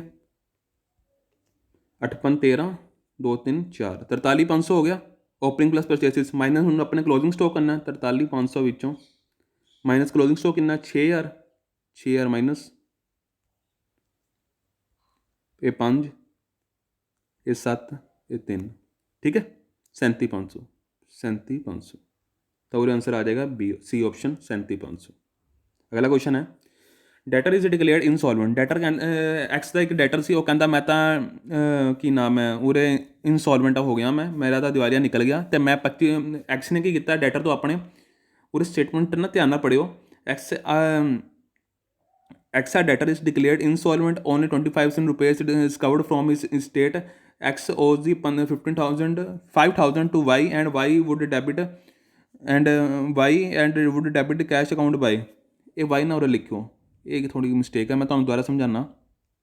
उरे वो कहना चाह रहा है एक्स एक डैटर से जोड़ा इंसॉल्वेंट हो गया, ठीक है, 25 पैसे वो रिकवर कर पा रहा है अपने डैटर तो। डैटर कौन होंगे जिसने सानू पैसे देने होंगे हैं, वो हो गया उसका दिवालिया निकल गया, और 1 रुपये चों जोड़ा 1 रुपये है उस तो सिर्फ 25 पैसे आप लै पा रहे हैं, मतलब चौथा हिस्सा लै पा रहे हैं। तो उरे वो कहता मैंने अपने स्टेट का नाम की है वाई, तो उरे पूछ रहा कि मैंने एक्स ने 5,000 रुपया दिता सी वाई नूं, ठीक है 5,000 रुपया दिता सी उन्हें वाई नूं, तो वो कितना कैश अकाउंट डेबिट करेगा, मतलब जेड़ा उन्होंने पैसा आएगा कि मतलब कि वो रिकवर कितना कर पा रहा है, चौथा हिस्सा कर पा रहा है 1 रुपये का, उन्हें 5,000 रुपया दिता सी, तो मैं किन्ने पैसे मेरे को रिकवर होके मैं उसको डेबिट कराँगा, कैश मेरे को कितना आएगा प्लस हो रहा है, डेबिट मैं कितना करा, किन्नी अमाउंट मैं डेबिट कराँगा, और ये पूछ रहे दसो मैनू 5,000 आएगा, 25 आएगा, या 1,250 आएगा, या 2,500 आएगा, जल्दी दसो मैनू किन्ने पैसे वो रिकवर करेगा, 1 रुपये चो उन्होंने चौथा हिस्सा मिल रहा है, 25 पैसे मिल रहे हैं, तो जो 5,000 रुपया देता पे होगा तो किन्ने पैसे रिकवर करेगा, ये करेगा सी ऑप्शन 1,250। बहुत आसान है, 5,000 है, इसका चौथा हिस्सा कर लो बस, इनू कटोगे तो 12.5, ठीक है ना, तो इसका आंसर आ जाएगा सी। अगला क्वेश्चन है dash principle specify that the cost or expenses should be recorded at the same time as a revenue to which they correspond. ये तो बहुत आसान है, तुम्हें पता होएगा वैसे। पहला ऑप्शन है गोइंग रन कंसर्न, दूजा है मैचिंग कंसैप्ट, तीजा है हिस्टोरिकल कॉस्ट, चौथा है प्रूडेंस मतलब कंजरवेटिज्म कंसैप्ट। दसो कि कंसैप्ट लगेगा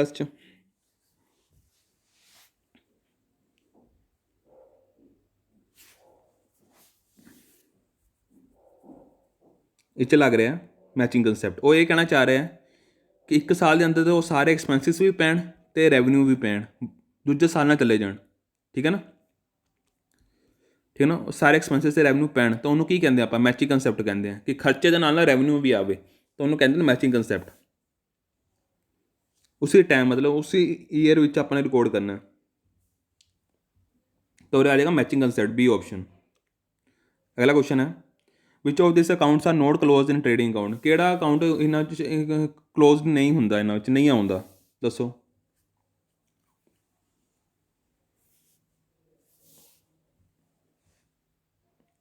तो जे तुहानूं कॉस्ट ऑफ मेरा ट्रेडिंग अकाउंट तुहानूं मेरे तो समझाना तो तुहानूं पता होएगा केड़ा आएगा, sales purchase account, wages account, depreciation account, ये आएगा डेप्रीशिएशन अकाउंट। डेप्रीशिएशन अकाउंट किस च आंदा है, पीएल अकाउंट च आउंदा, ठीक है ना। ट्रेडिंग अकाउंट की आउंदा है, सेल आउंदी है, सेल आंदी credit side, debit side cost of goods sold जिहड़ा तुहानूं मैं दस्सिया सी, ठीक है, सेल जो cost of goods sold minus करते हैं ग्रोस प्रॉफिट आ जाता है, ठीक है। ठीक है ना। तो वेजिस की होंगे, एक डायरैक्ट वेजिस होंगे, direct wages cost of goods sold ची प्लस होंगे, opening plus purchases plus direct expenses मतलब direct wages minus closing stock, ये होंगे कॉस्ट ऑफ गुड्स सोल्ड।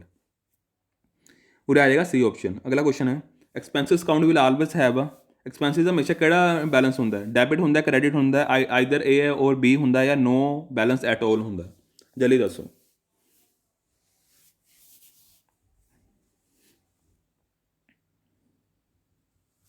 ए होंगे debit balance, debit all expenses,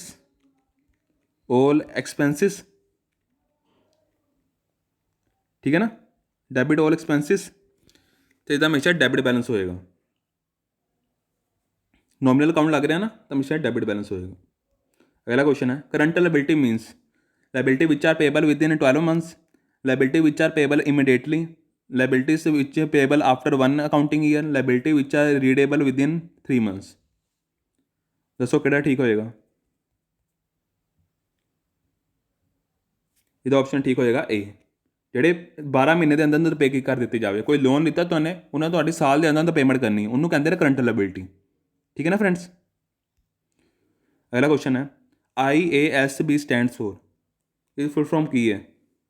international accounting standard board, Indian accounting standard board, institution of accounting stand, school board, none, ਇਹਨਾਂ ਤਿੰਨਾਂ 'ਚੋਂ ਕੋਈ ਨਹੀਂ।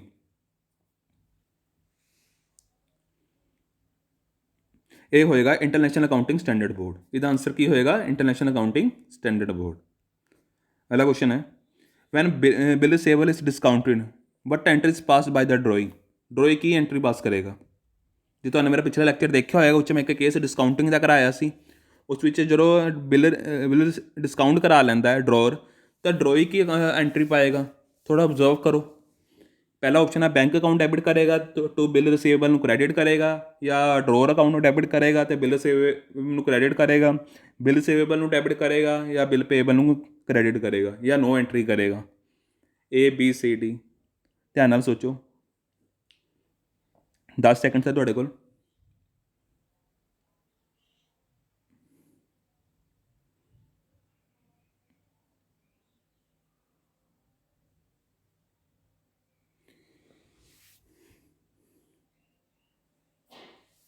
ये होएगा डी ऑप्शन, नो एंट्री। ड्रॉई कोई एंट्री नहीं पाएगा। ड्रॉई नूं की पता सी कि ड्रॉर जिहड़ा डिस्काउंट करा रहा बिल बैंक तो। डिस्काउंट का मतलब की हुंदा है, बैंक जिहड़ा पैसे वो पहले मतलब कि ड्रॉर नूं पहले चाहिए सी पैसे, मगर ड्यू डेट हले उसकी 2 महीने बाद है, वो चला गया बैंक को, बैंक कहता मैं तेनों दे देना पैसे, कोई गल नहीं, डिस्काउंट करा के लै लेना। डिस्काउंट मतलब मैंने जे 1000 रुपया बी तो लैना सी, ए ने 1000 रुपया बी तो लैना सी, वो जाके बैंक को जाएगा, बैंक तो उसको कुछ चार्जेस वो कट लेगा, तो उन्होंने 970 सपोज को एग्जाम्पल लै रहे हैं, 970 रुपये मोड़ देगा, तो 30 रुपये वो अपने एक्सपेंसिस रख लेगा, ठीक है, खर्चा अपना चार्जेस रख लेगा, तो 970 रुपये की होए डिस्काउंट करा लिया उन्हें, ठीक है ना, उन्हें बैंक तो डिस्काउंट करा लिया। ਜਦੋਂ ਇਹ ਘਟਨਾ ਵਾਪਰ ਰਹੀ ਸੀ, ਬੀ ਨੂੰ ਥੋੜਾ ਪਤਾ ਸੀ, ਬੀ ਜਿਹੜਾ ਡਰੋਈ ਹੈ ਉਹਨੂੰ ਥੋੜਾ ਪਤਾ ਸੀ, ਉਹ ਕੋਈ ਐਂਟਰੀ ਨਹੀਂ ਕਰੇਗਾ, ਠੀਕ ਹੈ ਨਾ ਫਰੈਂड्स, पूरा डी ऑप्शन आ जाएगा। अगला क्वेश्चन है, noting charges are ultimately borne by, मतलब कौन बीयर कर रहा है? ड्रॉई कर रहा, ड्रॉर कर रहा, पेई कर रहा या नन, इन्होंने तिनों च कोई नहीं। 5 सैकेंड ਤੁਹਾਡੇ ਕੋਲ।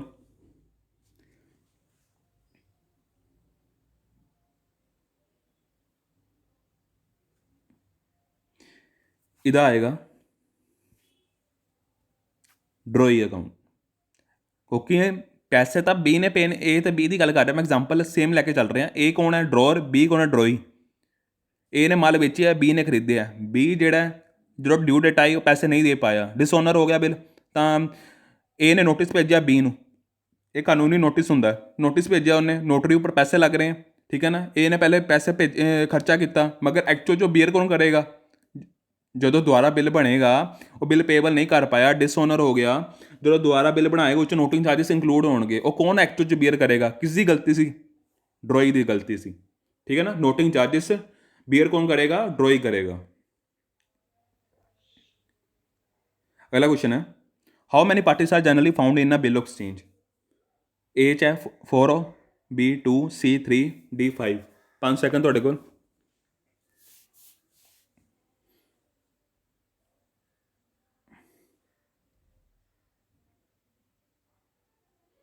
ਇਹਦਾ आंसर आएगा 3 पार्टियां होंगी, एक तो होंगे ड्रॉर, ठीक है, ड्रॉर, एक होंगे ड्रॉई, ਮਤਲਬ ਬੀ, ਇੱਕ ਹੁੰਦਾ ਪਈ। ਪਈ ਜਿਹੜਾ ਪੈਸੇ ਰਿਸੀਵ ਕਰ ਰਿਹਾ ਉਹ ਡਰੋਰ ਵੀ ਹੋ ਸਕਦਾ, ਬੈਂਕ ਵੀ ਹੋ ਸਕਦਾ, ਕਿਉਂਕਿ ਜੇ ਬੈਂਕ ਤੋਂ ਡਿਸਕਾਊਂਟ ਕਰਾ ਰਿਹਾ ਬਿੱਲ ਤਾਂ ਬੈਂਕ ਵੀ ਹੋ ਸਕਦਾ। ਐਕਚੁਅਲ 'ਚ ਉਹ ਪੈਸੇ ਰਿਸੀਵ ਕਰ ਰਹੇ ਤਾਂ ਉਹਦੇ ਤਿੰਨ ਪਾਰਟੀਆਂ ਹੋ ਜਾਣਗੀਆਂ। ਠੀਕ ਹੈ ਨਾ। ਜਿਨ੍ਹਾਂ ਬੱਚਿਆਂ ਨੇ ਮੇਰਾ ਪਿਛਲਾ ਲੈਕਚਰ ਨਹੀਂ ਦੇਖਿਆ ਉਹ ਜ਼ਰੂਰ ਦੇਖਣ, ਉਹਦੇ ਨਾਲ ਤੁਹਾਨੂੰ ਬਿੱਲ ਐਕਸਚੇਂਜ ਸਮਝ ਆਊਗਾ। ਠੀਕ ਹੈ ਨਾ। Under which of the following situation general entry is not pass in the books of the drawer ਆਪਣੇ ਉਸ ਵਿੱਚ ਐਂਟਰੀ ਨਹੀਂ ਪਾਸ ਕਰੇਗਾ, ਦੱਸੋ।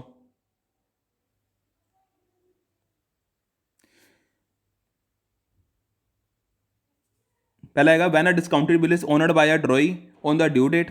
ਦੂਜਾ ਹੈਗਾ when a bill is sent to the bank for collection. C ਹੈਗਾ when a bill is renewed at the request of the ਡਰੋਈ।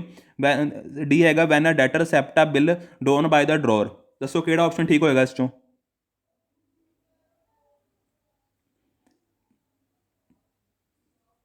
ਇਹ ਹੋਏਗਾ ਇਹ ਆਪਸ਼ਨ। ਜਿਹੜਾ ਡਿਸਕਾਊਂਟ ਕਰਾਇਆ ਹੋਇਆ ਬਿੱਲ, ਡਰੋਰ ਨੇ ਤਾਂ ਪਹਿਲੇ ਪੈਸੇ ਲੈ ਲਏ 2 ਮਹੀਨੇ ਪਹਿਲੇ, ਠੀਕ ਹੈ ਨਾ। ਮਗਰ ਜਦ ਡਿਊ ਡੇਟ ਆਈ, ਹੁਣ ਬੈਂਕ ਅਤੇ ਬੀ ਦਾ ਰਿਲੇਸ਼ਨ ਰਹਿ ਗਿਆ। ਬੀ ਨੇ ਤਾਂ ਪੈਸੇ ਦੇਣੇ ਹੈ, ਬੀ ਪੈਸੇ ਦੇਗਾ, ਡਰੋਈ ਕੋਲ ਆ ਜਾਣਗੇ ਪੈਸੇ, ਤਾਂ ਉਸ ਵਕਤ ਇਹਦਾ ਕੋਈ ਲੈਣਾ ਦੇਣਾ ਨਹੀਂ, ਇਹਦਾ ਕੰਮ ਖਤਮ ਹੋ ਗਿਆ ਸੀ ਉੱਪਰ ਹੀ।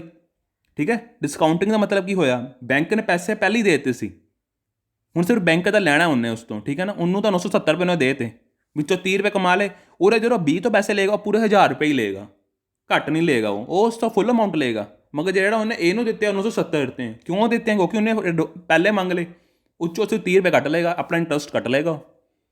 ਮੈਂ ਜਦੋਂ ਡਿਊ ਡੇਟ ਆਏਗੀ 20 ਤੋਂ ਕਿੰਨੇ ਲਏਗਾ, ਉਹ 1000 ਰੁਪਏ ਹੀ ਲਏਗਾ। ਤਾਂ ਉਰੇ ਉਸ ਵਕਤ ਜਦੋਂ 20 ਤੋਂ 1000 ਰੁਪਏ ਲਏਗਾ, ਉਦੋਂ ਉਹ ਕੋਈ ਐਂਟਰੀ ਪਾਸ ਨਹੀਂ ਕਰੇਗਾ, ਇਹ ਤਾਂ ਲੈਣਾ ਦੇਣਾ ਖਤਮ ਹੋ ਗਿਆ। ਠੀਕ ਹੈ ਨਾ। ਬਿੱਲ ਐਕਸਚੇਂਜ ਨੂੰ ਸਮਝਣਾ ਤੁਹਾਨੂੰ ਮੈंने 2 ਪਾਰਟ ਵਿੱਚ ਕਰਾਇਆ। ਤੁਸੀਂ ਜਾ ਕੇ ਪਿਛਲੇ ਮੇਰੇ 2 ਲੈਕਚਰ ਦੇਖੋ, ਤੁਹਾਨੂੰ ਸਮਝ ਆ ਜਾਏਗਾ, ਜੇ ਜਿਨ੍ਹਾਂ ਨੂੰ ਨਹੀਂ ਸਮਝ ਆਇਆ। ਠੀਕ ਹੈ ਨਾ। ਅਗਲਾ ਕੁਐਸਚਨ ਹੈ, in the books of the drawer the accounting treatment involve on the receipt of the bill exchange duly accepted by drawee. ਠੀਕ ਹੈ ਨਾ। ਡਰੋਰ ਦੇ ਅਕਾਊਂਟ ਵਿੱਚ ਆਪਾਂ ਕੀ ਕਰਾਂਗੇ, ਜਦੋਂ ਬਿੱਲ ਐਕਸੈਪਟ ਕਰ ਲਿਆ ਡਰੋਈ ਨੇ। ਹੁਣ ਏ ਤੇ ਬੀ ਦੀ ਗੱਲ ਹੋ ਰਹੀ ਸੀ, ਏ ਤੇ ਬੀ ਦੀ। ਠੀਕ ਹੈ ਨਾ। ਹੁਣ ਤੁਹਾਨੂੰ ਮੈਂ ਦੱਸਿਆ, ਤੁਸੀਂ ਪਹਿਲੇ ਮੈਨੂੰ ਆਨਸਰ ਦੱਸੋ। ਪਹਿਲਾਂ ਡੈਬਿਟ ਬਿੱਲ ਰਿਸੀਵੇਬਲ ਅਕਾਊਂਟ ਆਏਗਾ, ਮਤਲਬ ਡਰੋਰ ਕੀ ਐਂਟਰੀ ਪਾਸ ਕਰੇਗਾ, ਡੈਬਿਟ ਤੇ ਕ੍ਰੈਡਿਟ 'ਚ ਕਿਹੜੀ ਐਂਟਰੀ ਪਾਸ ਕਰੇਗਾ, ਦੋਨੋਂ ਪਾਸੇ ਕਿਹੜੀ ਐਂਟਰੀ ਪਾਸ ਕਰੇਗਾ, ਡੈਬਿਟ 'ਚ ਕਿਹੜੀ ਐਂਟਰੀ ਪਾਸ ਕਰੇਗਾ, ਕ੍ਰੈਡਿਟ 'ਚ ਕੀ ਪਾਏਗਾ, ਡੈਬਿਟ 'ਚ ਕੀ ਪਾਏਗਾ। ਮਤਲਬ ਪਹਿਲਾ ਹੈਗਾ ਡੈਬਿਟ ਬਿੱਲ ਰਿਸੀਵੇਬਲ ਅਕਾਊਂਟ, ਦੂਜਾ ਹੈਗਾ ਡੈਬਿਟ ਡਰੋਈ ਅਕਾਊਂਟ, ਤੀਜਾ ਹੈਗਾ ਕ੍ਰੈਡਿਟ ਡਰੋਈ ਅਕਾਊਂਟ, ਚੌਥਾ ਹੈਗਾ ਕ੍ਰੈਡਿਟ ਸੇਲਸ ਅਕਾਊਂਟ। ਦੱਸੋ ਕਿਹੜਾ ਆਪਸ਼ਨ ਠੀਕ ਹੋਏਗਾ ਇਸ ਚੋਂ।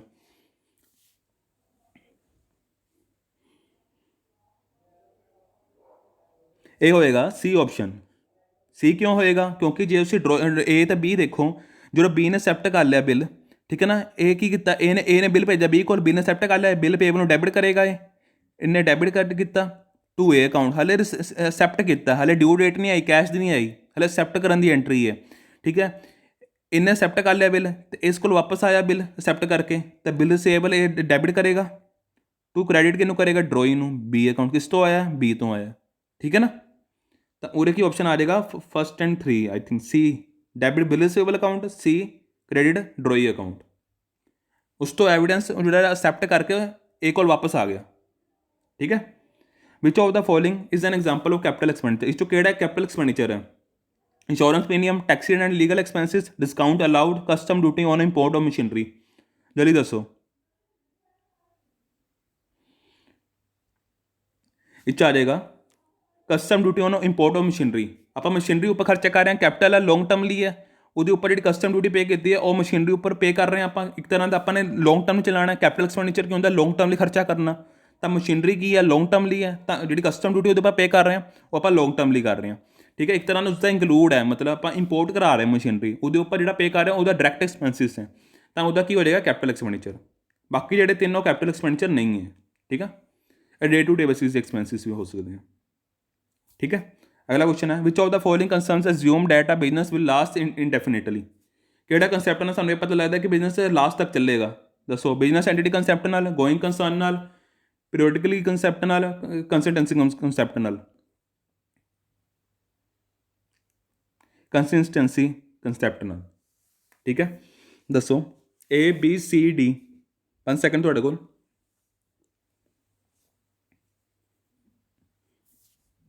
ਇਹ ਆਏਗਾ B option, going concern. Going concern ਕੀ ਕਹਿੰਦਾ ਹੈ ਕਿ ਬਿਜ਼ਨਸ ਚੱਲਦਾ ਜਾਏਗਾ, ਚੱਲਦਾ ਜਾਏਗਾ, ਰੁਕੇਗਾ ਨਹੀਂ ਬਿਜ਼ਨਸ। ਠੀਕ ਹੈ ਨਾ। अगला क्वेश्चन है which of the following is an example of personal account. Personal account का इस केड़ा एग्जाम्पल है? मशीनरी अकाउंट, मशीनरी आएगा, रेंट आएगा, कैश आएगा, क्रेडिटर आएगा। केड़ा पर्सनल है? पर्सनल अकाउंट केड़ा है? A B C D. ये आएगा डी ऑप्शन क्रेडिटर। क्रेडिटर की है? पर्सनल अकाउंट है। पहले तीन की है? रियल अकाउंट है। मशीनरी डेबिट, मतलब debit what's comes in machinery आई जो आपने परचेज की है, जो सेल की है credit debit credit what's goes out. कैन रेंट जड़ा ये रेंट नहीं की नाम है, रेंट नहीं होएगा रियल, रेंट की होएगा नॉमिनल। कैश होएगा रियल, ठीक है। कैश तो मशीनरी रियल है, रेंट जड़ा नॉमिनल है। डेबिट ऑल एक्सपेंसिस, रेंट की एक खर्चा है, डेबिट ऑल एक्सपेंसिस, ठीक है। तो और डी ऑप्शन लग जाएगा। क्रेडिटर की है? पर्सनल अकाउंट, पर्सनल अकाउंट का, ठीक है। अगला क्वेश्चन है purchase of goods on credit from A. तो आप किस तरह रिकॉर्ड करांगे? मैंने परचेज किए हैं, माल खरीदया, मैंने उधारी तो खरीदे है, ए तो खरीदे है। आप रिकॉर्ड की करांगे? जनरल एंट्री की रिकॉर्ड होएगी। अपने हूँ तो जिन्ना किया सारी अज टैसट है वह, ठीक है। सो तुम मैं दसो डेबिट परचेसिस अकाउंट होएगा तो क्रेडिट कैश अकाउंट होएगा, या डेबिट ए अकाउंट होएगा क्रेडिट परचेसिस अकाउंट होएगा, या डेबिट परचेसिस अकाउंट होएगा क्रेडिट ए अकाउंट होएगा, या डेबिट ए अकाउंट होएगा तो क्रेडिट स्टॉक अकाउंट होएगा।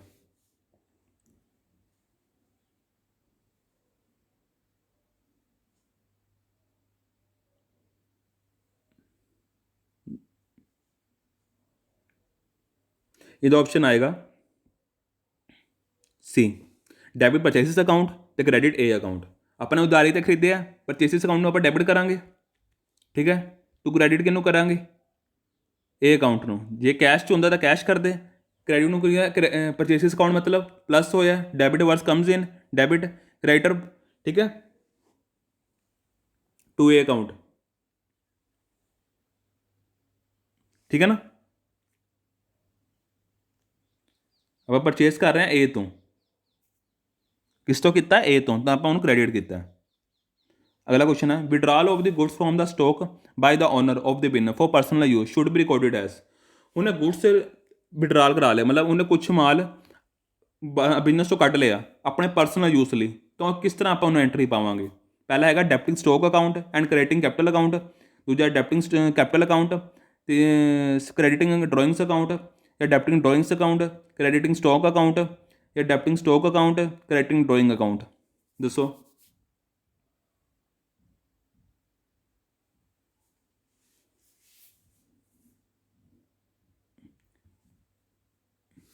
ਇਹਦਾ आंसर आएगा सी। ड्रॉइंग्स आ रही हैं अपने को, अपने बिजनेस चो की जा रहा है? स्टॉक जा रहा है। Debit drawings account to purchases, stock ना लिखा गया, आप परचेसिस भी लिख सकते हैं और, ठीक है। परचेसिस ड्रॉइंग्स अकाउंट डेबिट, ड्रॉइंग्स मतलब असं पर्सनल यूज नहीं उस चो कट रहे हैं, ठीक है। तो जा की रहे हैं? परचेसिस जा रही हैं, ठीक है। अगला क्वेश्चन है which of the following statement is are true. इन्हों चो क्रेडिट स्टेटमेंट ट्रू है? Cash book record all cash receipts and cash payments, cash book record all sale and purchase transaction of goods both in cash and non and on credit, cash book records discount on cash payments. दसो इन्हों चो कि statement true है? पहली true है, second true है, third true है, या फस्ट एंड थर्ड ट्रू है? ध्यान नाल देखियो।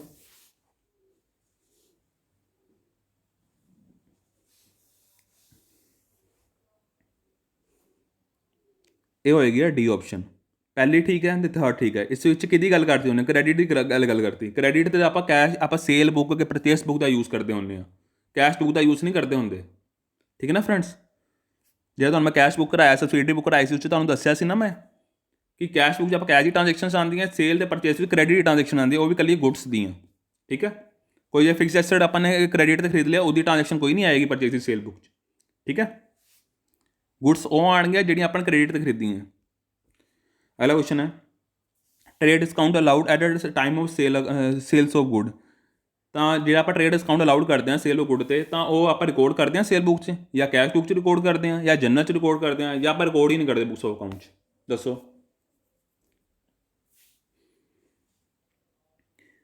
इसका आंसर हो जाएगा डी ऑप्शन, आप रिकॉर्ड ही नहीं करते, ठीक है ना। ट्रेड डिस्काउंट आप कभी रिकॉर्ड नहीं करते, ਸੇਲ ਕਰਨ ਵਕਤ ਜਿਹੜਾ ਆਪਾਂ ਨੂੰ ਡਿਸਕਾਊਂਟ ਦਿੱਤਾ ਹੁੰਦਾ ਉਹ ਆਪਾਂ ਰਿਕਾਰਡ ਨਹੀਂ ਕਰਦੇ, ਉਸ ਤੋਂ ਬਾਅਦ ਜਿਹੜਾ ਆਪਾਂ ਕੈਸ਼ ਡਿਸਕਾਊਂਟ ਦਿੰਦੇ ਆ ਉਸ ਦਾ ਆਪਾਂ ਰਿਕਾਰਡ ਕਰਦੇ ਹਾਂ ਬਿੱਲ ਵਿੱਚ। ਮਗਰ ਉਹ ਕੈਸ਼ ਬੁੱਕ ਦੇਖਿਆ ਨਾ ਤੁਹਾਨੇ, ਕੈਸ਼ ਡਿਸਕਾਊਂਟ ਆਪਾਂ ਰਿਕਾਰਡ ਕਰਦੇ ਹਾਂ, ਟ੍ਰੇਡ ਡਿਸਕਾਊਂਟ ਨਹੀਂ ਅਲਾਉਡ ਹੁੰਦਾ, it is not recorded in books of accounts. ਠੀਕ ਹੈ। ਅਗਲਾ ਕੁਐਸਚਨ ਹੈ purchase of raw material for cash. ਆਪਾਂ ਨੇ ਪਰਚੇਸ ਕੀਤਾ ਰॉ ਮਟੀਰੀਅਲ ਫॉर ਕੈਸ਼, ਤੇ ਇਸ 'ਚ ਕੀ ਹੋਇਆ, ਇੰਕਰੀਜ਼ ਟੋਟਲ ਐਸਟ ਹੋਇਆ ਜਾਂ ਲੀਵਸ ਦੀ ਟੋਟਲ ਐਸਟ ਅਨਚੇਂਜ, ਮਤਲਬ ਕੁਛ ਵੀ ਚੇਂਜ ਨਹੀਂ ਹੋਇਆ, ਜਾਂ ਫਿਕਸ ਐਸਟ ਵਧੇ ਹੈ ਜਾਂ ਕਰੰਟ ਐਸਟ ਵਧੇ ਹੈ, ਦੱਸੋ। ਧਿਆਨ ਨਾਲ ਦੇਖਿਓ ਐਕਚੁਅਲ 'ਚ ਕੀ ਹੋਇਆ ਹੋਏਗਾ। ਜੇ ਤੁਸੀਂ ਦੋਨੋਂ ਚੀਜ਼ਾਂ ਦੇਖੋਗੇ ਰॉ ਮਟੀਰੀਅਲ ਤੇ ਕੈਸ਼, ਤੁਹਾਨੂੰ ਸਮਝ ਆ ਜਾਏਗਾ।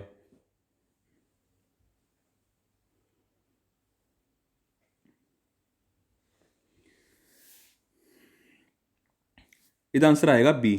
ਐਕਚੁਅਲ ਕੁਝ ਵੀ ਚੇਂਜ ਨਹੀਂ ਹੋ ਰਿਹਾ, ਠੀਕ ਹੈ ਨਾ, ਐਕਚੁਅਲ ਵਿੱਚ ਕੁਝ ਵੀ ਚੇਂਜ ਨਹੀਂ ਹੋ ਰਿਹਾ, ਕਿਉਂਕਿ ਸਪੋਜ਼ ਕਰੋ ਜੇ ਉਸ ਕੋਲ ਐਸਟ ਆ ਵੀ ਰਿਹਾ ਤੇ ਇੱਕ ਪਾਸੋਂ ਜਿਹੜਾ ਕੈਸ਼ ਵਾਲਾ ਐਸਟ ਹੈ ਉਹ ਜਾ ਵੀ ਤਾਂ ਰਿਹਾ, ਇੱਕ ਪਾਸੋਂ ਪਲੱਸ ਹੋ ਰਿਹਾ, ਇੱਕ ਪਾਸੋਂ ਮਾਈਨਸ ਹੋ ਰਿਹਾ, ਇਹ ਤਾਂ ਕੱਟ ਗਿਆ, ਠੀਕ ਹੈ ਨਾ, ਪਲੱਸ ਮਾਈਨਸ ਕੱਟ ਗਿਆ ਤਾਂ ਉਹਦਾ ਕੁਝ ਵੀ ਚੇਂਜ ਅਨਚੇਂਜਡ ਹੋਏਗਾ। ਇੱਕ ਪਾਸੋਂ ਮਾਲ ਆ ਰਿਹਾ, ਇੱਕ ਪਾਸੋਂ ਕੈਸ਼ ਜਾ ਰਿਹਾ ਹੈ, ਦੋਨੋਂ ਹੀ ਐਸਟ ਆ ਸਾਡੇ, ਤਾਂ ਐਸਟ ਵਿੱਚ ਕੋਈ ਫਰਕ ਨਹੀਂ ਪਏਗਾ, ਠੀਕ ਹੈ ਨਾ, ਬੈਲੈਂਸ ਨਿਲ ਰਹੇਗਾ, ਮਤਲਬ ਕਿ ਇਸ ਟ੍ਰਾਂਜੈਕਸ਼ਨ ਨਾਲ ਉਸਦਾ ਕੋਈ ਐਂਟਰੀ ਪਏਗੀ। ਜੇ ਪਹਿਲੇ 15,000 ਐਸਟ ਸੀ ਤਾਂ 15,000 ਹੀ ਰਹਿਣਗੇ, ਠੀਕ ਹੈ, ਕਿਉਂਕਿ ਐਸਟ ਤਾਂ ਵੱਧ ਗਏ ਨਾ ਉਹਦੇ, ਠੀਕ ਹੈ ਨਾ ਫਰੈਂਡਸ।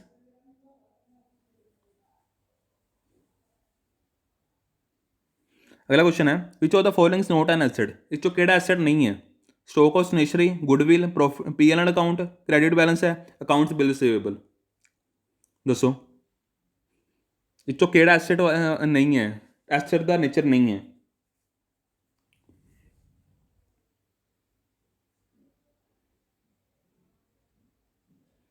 ਇਹਦਾ ਆਂਸਰ ਹੋਏਗਾ ਸੀ। ਸੀ ਕਿਉਂ ਹੈ, ਇੱਕ ਤਰ੍ਹਾਂ ਦੀ ਫਾਈਨੈਂਸ਼ੀਅਲ ਸਟੇਟਮੈਂਟ ਹੈ, ਠੀਕ ਹੈ, ਤੇ ਵੈਸੇ ਇਹਦਾ ਕ੍ਰੈਡਿਟ ਬੈਲੈਂਸ ਦਿੱਤਾ ਹੈ, ਲਾਇਬਿਲਿਟੀ ਹੈ। ਜੇ ਡੈਬਿਟ ਬੈਲੈਂਸ ਹੁੰਦਾ ਤਾਂ ਸਾਡਾ ਪ੍ਰੋਫਿਟ ਹੁੰਦਾ, ਕ੍ਰੈਡਿਟ ਬੈਲੈਂਸ ਮਤਲਬ ਕਿ ਲਾਇਬਿਲਿਟੀ ਹੈ, ਲੋਸ ਹੋ ਰਿਹਾ, ਸਾਨੂੰ ਪੈਸਾ ਪੇ ਕਰਨਾ ਹੈ, ਲੋਸ ਆ ਸਾਡਾ, ਖਰਚਾ ਹੋ ਗਿਆ ਬਿਜ਼ਨਸ ਦਾ, ਠੀਕ ਹੈ ਨਾ, ਇਹ ਐਸਟ ਨਹੀਂ ਹੋ ਸਕਦਾ। ਪੀ ਐਲ ਅਕਾਊਂਟ ਵੈਸੇ ਵੀ ਫਾਈਨੈਂਸ਼ੀਅਲ ਸਟੇਟਮੈਂਟ ਹੈ, ਠੀਕ ਹੈ। ਅਕਾਊਂਟਸ ਰਿਸੀਵੇਬਲ ਕੌਣ ਹੁੰਦਾ ਹੈ, ਅਕਾਊਂਟ ਰਿਸੀਵੇਬਲ ਹੁੰਦਾ ਜਿਹੜਾ ਕ੍ਰੈਡੀਟਰ ਹੁੰਦਾ, ਠੀਕ ਹੈ ਨਾ, ਜਿਹਨੂੰ ਮੈंने ਉਧਾਰ ਤੋਂ ਮਾਲ ਵੇਚਿਆ ਉਹ ਮੇਰਾ ਕ੍ਰੈਡੀਟਰ ਹੈ, ਤਾਂ ਜਦੋਂ ਮੈਂ ਅਕਾਊਂਟ ਉਹਨੂੰ ਕਹਿੰਦੇ ਨੇ ਅਕਾਊਂਟ ਰਿਸੀਵੇਬਲ। ਸਟਾਕ ਆਨ ਸਟੇਸ਼ਨਰੀ ਐਸਟ ਹੈ, ਕਰੰਟ ਐਸਟ ਹੈ, ਗੁੱਡਵਿਲ ਕੀ ਹੈ, ਫਿਕਸ ਐਸਟ ਹੈ, ਠੀਕ ਹੈ ਨਾ ਫਰੈਂਡਸ, ਤਾਂ ਉਹਦਾ ਸੀ ਆਪਸ਼ਨ ਆ ਜਾਏਗਾ। ਅਗਲਾ ਕੁਐਸਚਨ ਹੈ which of the following statement is false. ਇਹ 'ਚੋਂ ਕਿਹੜੀ ਸਟੇਟਮੈਂਟ ਫਾਲਸ ਹੈ। wages paid on installation of machinery should be credited to cash account. A sale of computer that has been used in the business should be debited to cash account. Repairs of machinery purchased second hand should be debited to the machinery account. Withdrawal of goods by the proprietor should be credited to the capital account. ਦੱਸੋ ਇਹ 'ਚੋਂ ਕਿਹੜਾ option ਗਲਤ ਹੈ। A B C D, ਧਿਆਨ ਨਾਲ ਸੋਚੋ, 10 second ਤੁਹਾਡੇ ਕੋਲ।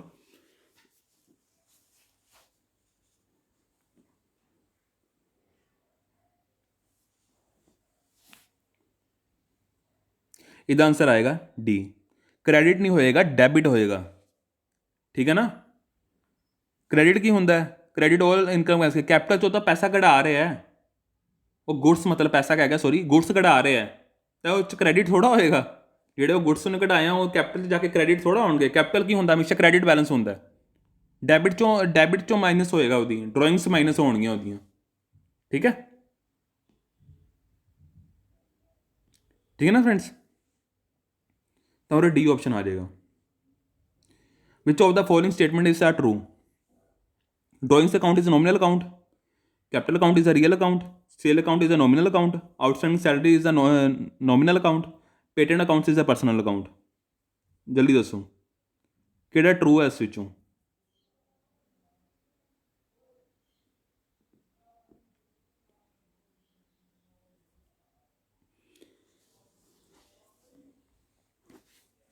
ਇਸ 'ਚੋਂ ਠੀਕ ਹੋਏਗਾ ਤਾਂ ਆਪਾਂ ਪਹਿਲਾਂ ਚੈੱਕ ਹੀ ਕਰ ਲੈਂਦੇ ਹਾਂ। ਡਰਾਇੰਗਸ ਅਕਾਊਂਟ ਕੀ ਹੁੰਦਾ, ਨੋਮੀਨਲ ਅਕਾਊਂਟ, ਠੀਕ ਹੈ। ਕੈਪੀਟਲ ਅਕਾਊਂਟ ਕੀ ਹੁੰਦਾ, ਰੀਅਲ ਅਕਾਊਂਟ ਨਹੀਂ, ਪਰਸਨਲ ਅਕਾਊਂਟ ਹੁੰਦਾ, ਪਰਸਨ ਦਾ ਹੁੰਦਾ ਨਾ ਕੈਪੀਟਲ। ਸੇਲ ਅਕਾਊਂਟ ਕੀ ਹੁੰਦਾ, ਬਿਜ਼ਨਸ ਇੱਕ ਐਂਟੀਟੀ ਹੈ, ਠੀਕ ਹੈ ਨਾ, ਆਰਟੀਫਿਸ਼ੀਅਲ ਪਰਸਨ ਹੈ, ਕੈਪੀਟਲ ਅਕਾਊਂਟ ਹੈ, ਓਨਰ ਦੀ ਕੈਪੀਟਲ ਹੈ, ਤਾਂ ਉਹ ਪਰਸਨਲ ਹੋਗੀ। ਸੇਲ ਕੀ ਹੋਏਗੀ, ਨੋਮੀਨਲ ਅਕਾਊਂਟ ਹੋਏਗੀ ਸੇਲ, ਨਹੀਂ, ਸੇਲ ਤਾਂ ਨੋਮੀਨਲ ਅਕਾਊਂਟ ਨਹੀਂ ਹੋਏਗੀ, ਠੀਕ ਹੈ ਨਾ। Outstanding salary account is nominal account ਹੋਏਗੀ, ਦੱਸੋ, ਨਹੀਂ, ਦੱਸੋ ਦੱਸੋ। ਆਊਟਸਟੈਂਡਿੰਗ ਸੈਲਰੀ ਕੀ ਹੋਏਗਾ, ਤੁਸੀਂ ਜੇ ਤੁਹਾਨੂੰ ਮੈਂ ਕੰਸੈਪਟ ਪੜ੍ਹਾਇਆ ਹੋਏਗਾ ਤੁਹਾਨੂੰ ਪਤਾ ਹੋਏਗਾ। ਆਊਟਸਟੈਂਡਿੰਗ ਸੈਲਰੀ ਕੀ ਹੁੰਦੀ ਹੈ, ਪਰਸਨਲ ਹੈ। ਹਲੇ ਆਊਟਸਟੈਂਡਿੰਗ ਜਿੰਨੇ ਵੀ ਰੈਂਟ ਹੋਣਗੇ ਸਭ ਕੁਝ ਹੋਏਗਾ, ਰੈਂਟ ਹੋ ਗਿਆ, ਕੋਈ ਖਰਚਾ ਹੋ ਗਿਆ, ਉਹ ਪਰਸਨਲ ਅਕਾਊਂਟ ਵਿੱਚ ਆ ਜਾਂਦਾ। ਮੈਨੇ ਹਲੇ ਪੇ ਕਰਨਾ ਉਹ ਸੈਲਰੀਆਂ ਪੇ ਕਰਨੀਆਂ ਮੈਨੇ।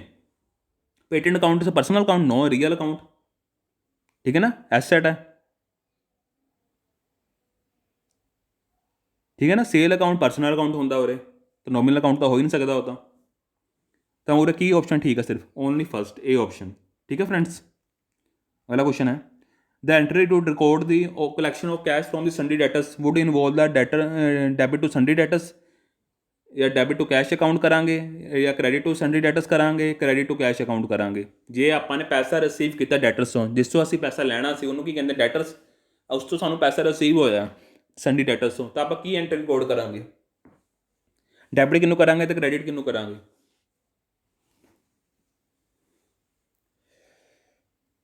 ਦੱਸੋ, A B C D।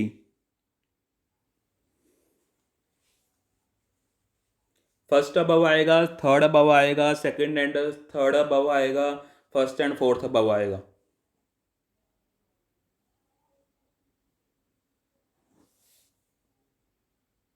ये जो केड़ा ऑप्शन ठीक होएगा, ये जो ऑप्शन ठीक होएगा, देखो ध्यान नाल आपां की कर रहे हैं, आप कैश आ रहा साढ़े कोल प्लस हो रहा, डेबिट की करांगे कैश, तो सैकेंड ठीक हो गया। तो किस तो आ रहा है, डेटर्स तो आ रहा, ठीक है, क्रेडिट सन्डी डेटर्स, तो थर्ड ठीक हो गया। Debit to cash account, credit to sundry debtors account, ठीक है, second and third C option. अगला क्वेश्चन है, purchase of fix asset on credit is original record आप कितने रिकॉर्ड करांगे, जो फिक्स एसेट सानू अपने उधारी तो खरीदे आप कितने रिकॉर्ड करांगे, परचेस बुक च करांगे, लैजर च करांगे, कैश बुक च करांगे, जनरल प्रॉपर च करांगे।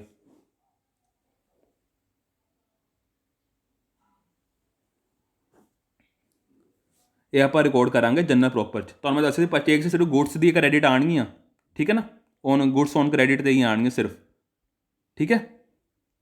लैजर तो जनरल तो बाद ही आता, ਉਹਦਾ ਜਿਹੜਾ ਲੈਜਰ ਦੀ ਜਿੰਨੀ ਬਾਅਦ ਆਉਂਦਾ, ਜਨਰਲ ਤੋਂ ਬਾਅਦ ਲੈਜਰ ਆਉਂਦਾ, ਪੋਸਟ ਕਰਦੇ ਹਾਂ ਆਪਾਂ, ਕੈਸ਼ ਬੁੱਕ 'ਚ ਕੈਸ਼ ਟ੍ਰਾਂਜੈਕਸ਼ਨ ਆਉਂਦੀ। ਜੇ ਕ੍ਰੈਡਿਟ 'ਤੇ ਹੈ ਤਾਂ ਜਨਰਲ ਪ੍ਰੋਪਰ 'ਚ ਆਉਣਗੀਆਂ, ਰਿਮੇਨ ਸਾਰੀਆਂ ਐਂਟਰੀਆਂ ਜਿਹੜੀਆਂ ਉਹ ਜਨਰਲ ਪ੍ਰੋਪਰ 'ਚ ਆਉਣਗੀਆਂ, ਗੁਡਸ ਦੀਆਂ ਛੱਡ ਕੇ ਕੈਸ਼ ਦੀਆਂ ਛੱਡ ਕੇ, ਠੀਕ ਹੈ। ਕੈਸ਼ ਦੀਆਂ ਕੈਸ਼ ਬੁੱਕ 'ਚ, ਗੁਡਸ ਔਨ ਕ੍ਰੈਡਿਟ ਦੀਆਂ ਪਰਚੇਜ਼ ਤੇ ਸੇਲ ਬੁੱਕ 'ਚ। Which of the followings are the fixed asset, sorry,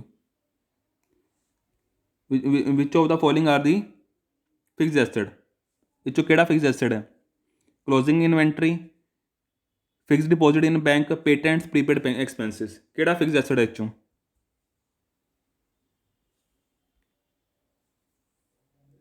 ये होएगा पेटेंट्स, ठीक है।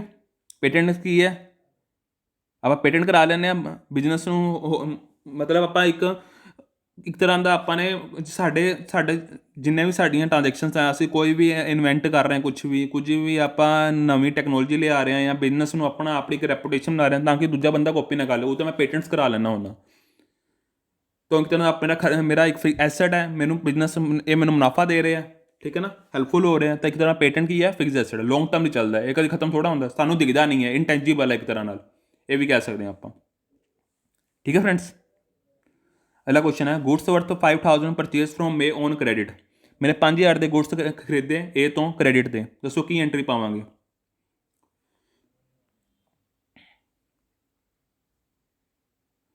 Debit side of cash book पावांगे, credit side of cash book पावांगे, nowhere in the cash book पावांगे, या आइदर ए और बी होएगा, मतलब कि आप कैश बुक नहीं पावांगे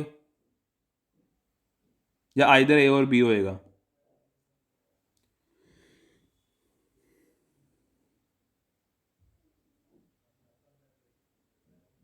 मतलब कि उरे nowhere in the cash book आएगा, नो वेयर लिखा रहे, सॉरी पढ़ने की मिस्टेक होगी, nowhere in the cash book, A B C D, debit side of cash book पावांगे या credit side of cash book पावांगे, nowhere in the cash book पावांगे, थोड़ा उरे स्पेस है, तो आइदर ए और बी पावांगे। आप क्रेडिट तो खरीदे, ठीक है, क्रेडिट ट्रांजेक्शन किस आती है, या तो सेल बुक च परचेज किया अपने परचेज बुक च आनी है, ठीक है, तो ये आएगा सी ऑप्शन, कैश बुक का कोई लेना देना नहीं। Prepaid rent is the, prepaid rent की है, नॉमिनल अकाउंट है, रिप्रेजेंटेटिव पर्सनल अकाउंट है, टेंजिबल एसेट है, नन है, जल्दी दसो। ये तो मैं चलो रूल्स कराए से, हल मैं ऊपर भी करा के आया, तो पता होना चाहिए। इसका आंसर आएगा बी, रिप्रेजेंटेटिव पर्सनल अकाउंट है, ठीक है। हले अपने पे करना प्रीपेड रेंट, ठीक है। अपने एडवांस पे करता, कोई आउटस्टैंडिंग है, एक तरह का रिप्रजेंटेटिव पर्सनल अकाउंट आ जाएगा। टेंजिबल एसेट नहीं, सॉरी सॉरी सॉरी, उरे मैं गलती कर रहा मेरा जे 2 मिनट, नहीं नहीं नहीं नहीं, मैं उरे समझ गया कि वो है कि नाम है मेरा, वो है प्रीपेड रेंट, मतलब मिसटेक हो सकती है, चलो कोई गल नहीं। प्रीपेड रेंट मतलब, प्रीपेड रेंट मतलब की हो सकता है दसो। प्रीपेड रेंट मतलब ਹੁੰਦਾ कि मैंने एडवांस 'ਚ रेंट पे करता, ठीक है। हो सकता है कि आने टाइम 'ਚੋਂ रेंट ਹੋਵੇ ना ਹੋਵੇ, ठीक है, तो वो एसेट हो सकता मेरा। फिलहाल मेरे लिए वो एसेट है, आने वाले 'ਚੋਂ मेरा खर्चा हो सकता है, मगर फिलहाल मेरा एसेट है। क्यों एसेट है? क्योंकि मैंने एडवांस पे करता, मैंने अगे का नहीं पता कि वो मेरे को पैसा, वो वाकई मैंने पैसा देना भी या नहीं देना, मैंने एडवांस जरूर पे करता, अगे का कुछ सरकमस्टांसिस थोड़ा पता होंगे हैं। तो ये मेरा की हो जाएगा, टेंजिबल एसेट हो जाएगा। मैं और समझा फिक्स एसेट है मतलब, तो मैं मतलब कि मैं और आउटस्टैंडिंग रेंट समझ गया। तो ये आ जाएगा सी ऑप्शन। नॉमिन रिप्रेजेंटेटिव पर्सनल की आंदा होंगे सारे आउटस्टैंडिंग आते होंगे, ठीक है। आउटस्टैंडिंग रेंट, आउटस्टैंडिंग सैलरीज, ठीक है। तो उरे आप की करा, सी ऑप्शन आ जाएगा, टेंजिबल एसेट्स आ जाएंगे, ठीक है। ये मेरा एक तरह का एसेट है प्रीपेड रेंट, ठीक है। SBI अकाउंट की होंगे? नॉमिनल अकाउंट होंगे, आर्टिफिशियल पर्सन अकाउंट होंगे, रिप्रजेंटेटिव पर्सनल अकाउंट होंगे या नन होंगे?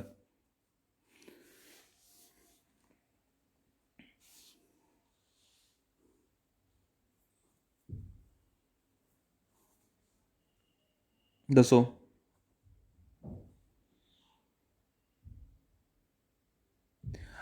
SBI की होएगा, आर्टिफिशियल पर्सन अकाउंट होएगा। SBI एक नाम है, मतलब रिप्रजेंट कर रहे हैं, बैंक का नाम है, ठीक है। कोई बंदा होंगे थोड़ी, एक आर्टिफिशियल पर्सन है, ठीक है।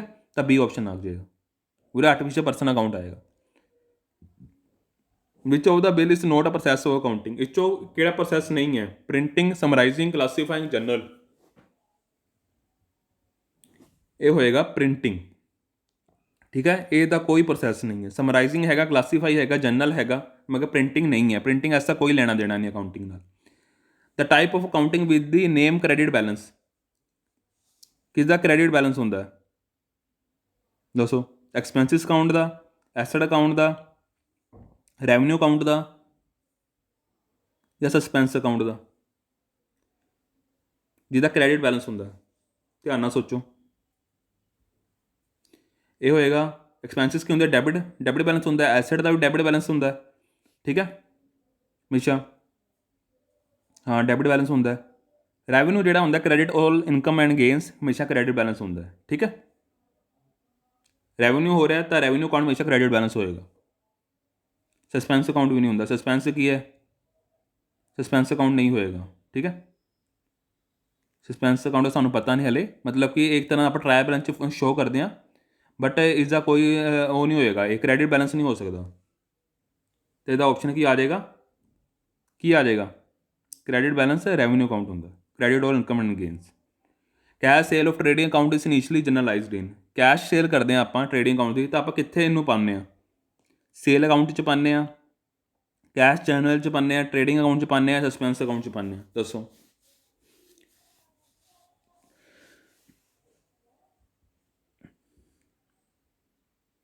इसका आ जाएगा, जे कैश बुक उरे नहीं दी तो जो दिता ना अपने उन्होंने लेना। जे सेल अकाउंट आएगा, कैश जनरल आएगा, ट्रेडिंग अकाउंट आएगा, सस्पेंस अकाउंट आएगा। दसो, इस आ जाएगा बी ऑप्शन, कैश जनरल है। अपने कैश से सेल की है, cash account debit to sale account है, ठीक है। सेल अकाउंट से आप बाद पोस्ट करा, ठीक है ना, कि सेल च की होया अपनी, सेल टू कैश आ जाएगा, उस जो आप लैजर बनावांगे, तो कैश च की होया, कैश टू सेल्स आ जाएगा, डेबिट साइड, ठीक है।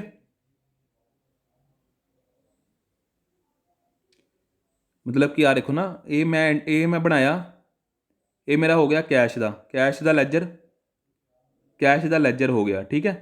कैश के लैजर विच मैंने टू कैश, क्या टू सेल पाता और अमाउंट पाती, जिस मेरा लाइसेंस से डेबिट डेबिट से आया, मेरा कैश डेबिट से पाता, ठीक है। जिस वो लाइसेंस मैंने टू सेल पाता। सेल अकाउंट की होएगा, सेल अकाउंट विच सेल की होया सी, क्रेडिट होई सी, क्रेडिट साइड पाता, पूरा अमाउंट पाती, जिस वो लाइसेंस से वो पाता। तो सेल का हमेशा क्रेडिट बैलेंस होंगे, तो सेल का क्रेडिट बैलेंस आप दिखा देंगे। जिस रिलेशन की सी कैश, कैश में ट्रांजेक्शन की तो कैश च दिखा दा, ठीक है। और बाय कैश कर देंगे, बाय साइड उरे आती, टू साइड उरे आती है, ठीक है।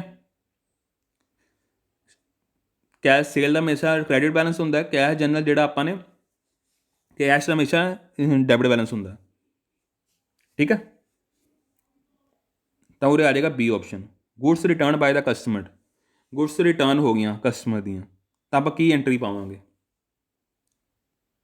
ਦੱਸੋ। ਮਤਲਬ ਕਿ ਮੈंने ਸੇਲ ਕੀਤੀ ਹੋਣੀ ਕੋਈ, ਉਹਦੇ ਮੈਨੂੰ ਵਾਪਸ ਆ ਗਿਆ ਕਸਟਮਰ ਤੋਂ ਕੁਛ ਮਾਲ ਮੇਰੇ ਕੋਲ ਵਾਪਸ ਆ ਗਿਆ, ਤਾਂ ਕੀ ਪਾਵਾਂਗੇ, debiting purchase account, crediting customer account, debiting customer account, crediting sale account, debiting sale returns account, crediting customer account, debiting purchase account, crediting sale account. ਦੱਸੋ।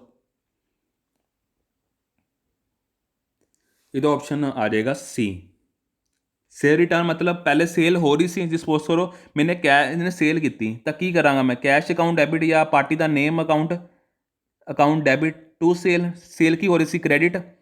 ਮਗਰ ਹੁਣ ਮੇਰੇ ਕੋਲ ਸੇਲ ਵਿੱਚੋਂ ਕੁਝ ਮਾਲ ਵਾਪਸ ਆ ਗਿਆ, ਤਾਂ ਮੈਂ ਉਲਟੀ ਐਂਟਰੀ ਕਰ ਦਾਂਗਾ ਨਾ, ਮੇਰੇ ਕੋਲ ਵਾਪਸ ਆ ਗਿਆ, ਤਾਂ ਸੇਲ ਰਿਟਰਨ ਕਿਸ ਤੋਂ ਆਇਆ, ਸੇਲ ਰਿਟਰਨ ਕਿਸ ਤੋਂ ਆਇਆ, ਟੂ ਕਸਟਮਰ ਅਕਾਊਂਟ। ਤਾਂ ਉਹਦੇ ਕੀ ਆ ਜਾਏਗਾ ਆਪਸ਼ਨ सी ऑप्शन आ जाएगा। ठीक है ना। अगला क्वेश्चन है, which of the following statement is true, a sale of asset is recorded in sale book, total of the return output is debited to return output account, the balance of petty cash book is the liability, cash book is a subsidiary book as well as ledger. इचो केड़ा true है, true दसना अपने, false नहीं दसना। अच्छा true दसना अपने, इच आएगा D option, cash book is a subsidiary book as well as ledger. जो तुहानूं मैं कैश बुक कराया तुहानूं दस्सिया भी सी कि एक सबसिडरी बुक भी है तो लैजर भी है, क्योंकि ओरिजिनल एंट्री आप इस रिकॉर्ड कर रहे हैं। ठीक है, तो पहले तीन वाले नहीं हो सकते। ठीक है, सेल ऑफ एसेट आप सेल बुक थोड़ा पा देंगे यार, सेल बुक तो आप गुड्स लिए होंगी है। रिटर्न आउटवर्ड होया, डेबिट थोड़ा हो जाएगा, the balance of petty cash book liability थोड़ा होंगी, एक तरह का एसेट होंगे पैटी कैश बुक। की होंगे, कैश इन हैंड होंगे, बैलेंस साइड दिखाने आप, बैलेंस शीट में क्रेडिट साइड दिखाने आप, मतलब credit side sorry liability asset side दिखाने आप, किस अंडर दिखाने आप, करंट एसेट के अंदर आप कैश इन हैंड दिखाने। बस ये उदी गल कर रहे हैं। तो और पहले तीन स्टेटमेंट तो रोंग है, तो सिर्फ डी ठीक है। अगला क्वेश्चन है, closing stock is generally value at. ये तो मैं पहले कितनी बार करा चुका, मैं तुम द्वारा कराया, तो हमेशा याद रहे। इस कंसैप्ट लग रहा है कंजरवेटिज्म कंसैप्ट। तो और केड़ा ऑप्शन ठीक रहेगा, ਤੁਹਾਨੂੰ ਇਹ ਵੀ ਦੱਸਦੇ ਹਿੰਟ ਕਰਤਾ। ਕੋਸਟ ਪ੍ਰਾइस रहेगा, मार्केट प्राइस रहेगा, कोस्ट प्राइस और market price whichever is higher रहेगा, कोस्ट प्राइस और market price whichever is lower रहेगा। दसो। ਇਹਦਾ ऑप्शन ठीक रहेगा डी। ठीक है ना। ਜਾਂ ਤਾਂ क्लोजिंग स्टॉक ਜਿਹੜੀ ਆਪਾਂ ਲੈ ਰਹੇ ਹਾਂ, ਕੋਸਟ ऑफ गुड्स ਤੁਹਾਨੂੰ ਦੱਸਿਆ ਸੀ ਓਪਨਿੰਗ ਪਲੱਸ ਪਰਚੇਸਿਸ। ठीक है ना, plus direct expenses minus closing stock. Closing stock ਜਿਹੜੀ वैल्यू ਲੈਣੀ ਹੈ ਨਾ ਆਪਾਂ ਨੇ, ਜਾਂ ਤਾਂ ਮਾਰਕੀਟ ਉੱਪਰ ਲੈਣੀ ਹੈ, ਜਾਂ ਤਾਂ ਕੋਸਟ ਪ੍ਰਾਈਸ ਉੱਪਰ ਲੈਣੀ ਹੈ। ਜਿਹੜੀ ਲੋਵਰ ਹੋਏਗੀ ਨਾ, ਘੱਟ ਹੋਏਗੀ, ਉਹ ਲੈਣੀ ਆਪਾਂ ਨੇ। ਇਹ ਸਾਨੂੰ ਕਿਹੜਾ ਕੰਸੈਪਟ ਕਹਿੰਦਾ ਹੈ, ਸਾਡਾ ਕੰਜ਼ਰਵੇਟਿਜ਼ਮ ਕੰਸੈਪਟ ਸਾਨੂੰ ਇਹ ਦੱਸਦਾ। ਠੀਕ ਹੈ, ਅੱਜ ਲਈ 50 ਕੁਐਸਚਨ ਸੀ, ਅਤੇ ਮੈਨੂੰ ਉਮੀਦ ਆ ਤੁਸੀਂ ਇਸਦਾ ਵੱਧ ਤੋਂ ਵੱਧ ਤੁਹਾਨੂੰ ਠੀਕ ਕੀਤੇ ਹੋਣੇ ਕੁਐਸਚਨ, ਅਤੇ ਕਮੈਂਟ ਕਰਿਓ, ਮੈਨੂੰ ਦੱਸਿਓ। ਠੀਕ ਹੈ, ਵੀਡੀਓ ਰਿਕਾਰਡ ਕਰ ਦਿਓ। ਜੇ ਤੁਹਾਨੂੰ ਕੋਈ ਪ੍ਰੋਬਲਮ ਆਈ ਹੋਵੇ ਤਾਂ ਮੇਰੇ ਵੱਲੋਂ ਮਾਫੀ। ਅਤੇ ਵਿੱਚ ਕੋਈ ਇੱਕ ਕੁਐਸਚਨ ਵਿੱਚ ਮਤਲਬ ਕਿ ਜੇ ਤੁਹਾਨੂੰ ਤਾਂ ਵੀ ਕੋਈ ਪ੍ਰੋਬਲਮ ਆਉਂਦੀ ਹੋਵੇ ਕੋਈ ਵੀ ਕੁਐਸਚਨ ਵਿੱਚ, ਤੁਸੀਂ ਕਮੈਂਟ ਕਰਿਓ, ਮੈਂ ਉਹਦਾ ਰਿਪਲਾਈ ਕਰਾਂਗਾ। ਜੇ ਕੋਈ ਕਨਫਿਊਜ਼ਨ ਹੈ ਮੈਂ ਤਾਂ ਰਿਪਲਾਈ ਕਰਾਂਗਾ। ਠੀਕ ਹੈ ਨਾ, ਜਾਂ ਤਾਂ ਆਉਣ ਵਾਲੇ ਲੈਕਚਰ ਜ਼ਰੂਰ ਸਮਝਾਵਾਂਗਾ। ਠੀਕ ਹੈ, ਠੀਕ ਹੈ ਫਰੈਂਡਸ, ਇਹ ਆਪਾਂ ਹੁਣ ਟੈਸਟ ਲੈਂਦੇ ਰਹਾਂਗੇ। 50 ਕੁਐਸਚਨ, 100 ਕੁਐਸਚਨ, ਐਵੇਂ ਆਪਾਂ ਲੈਕਚਰਸ ਲੈਂਦੇ ਰਹਾਂਗੇ ਤਾਂ ਕਿ ਤੁਹਾਡਾ ਬੈਲੈਂਸ ਬਣਿਆ ਰਹੇ। ਠੀਕ ਹੈ, ਜੇ ਤੁਹਾਨੂੰ ਮੇਰਾ ਲੈਕਚਰ ਅੱਛਾ ਲੱਗਿਆ ਹੋਵੇ, ਲਾਈਕ ਕਰਿਓ, ਸ਼ੇਅਰ ਕਰਿਓ, ਕਮੈਂਟ ਕਰਿਓ। ਠੀਕ ਹੈ ਫਰੈਂਡਸ, ਓਕੇ, ਥੈਂਕ ਯੂ।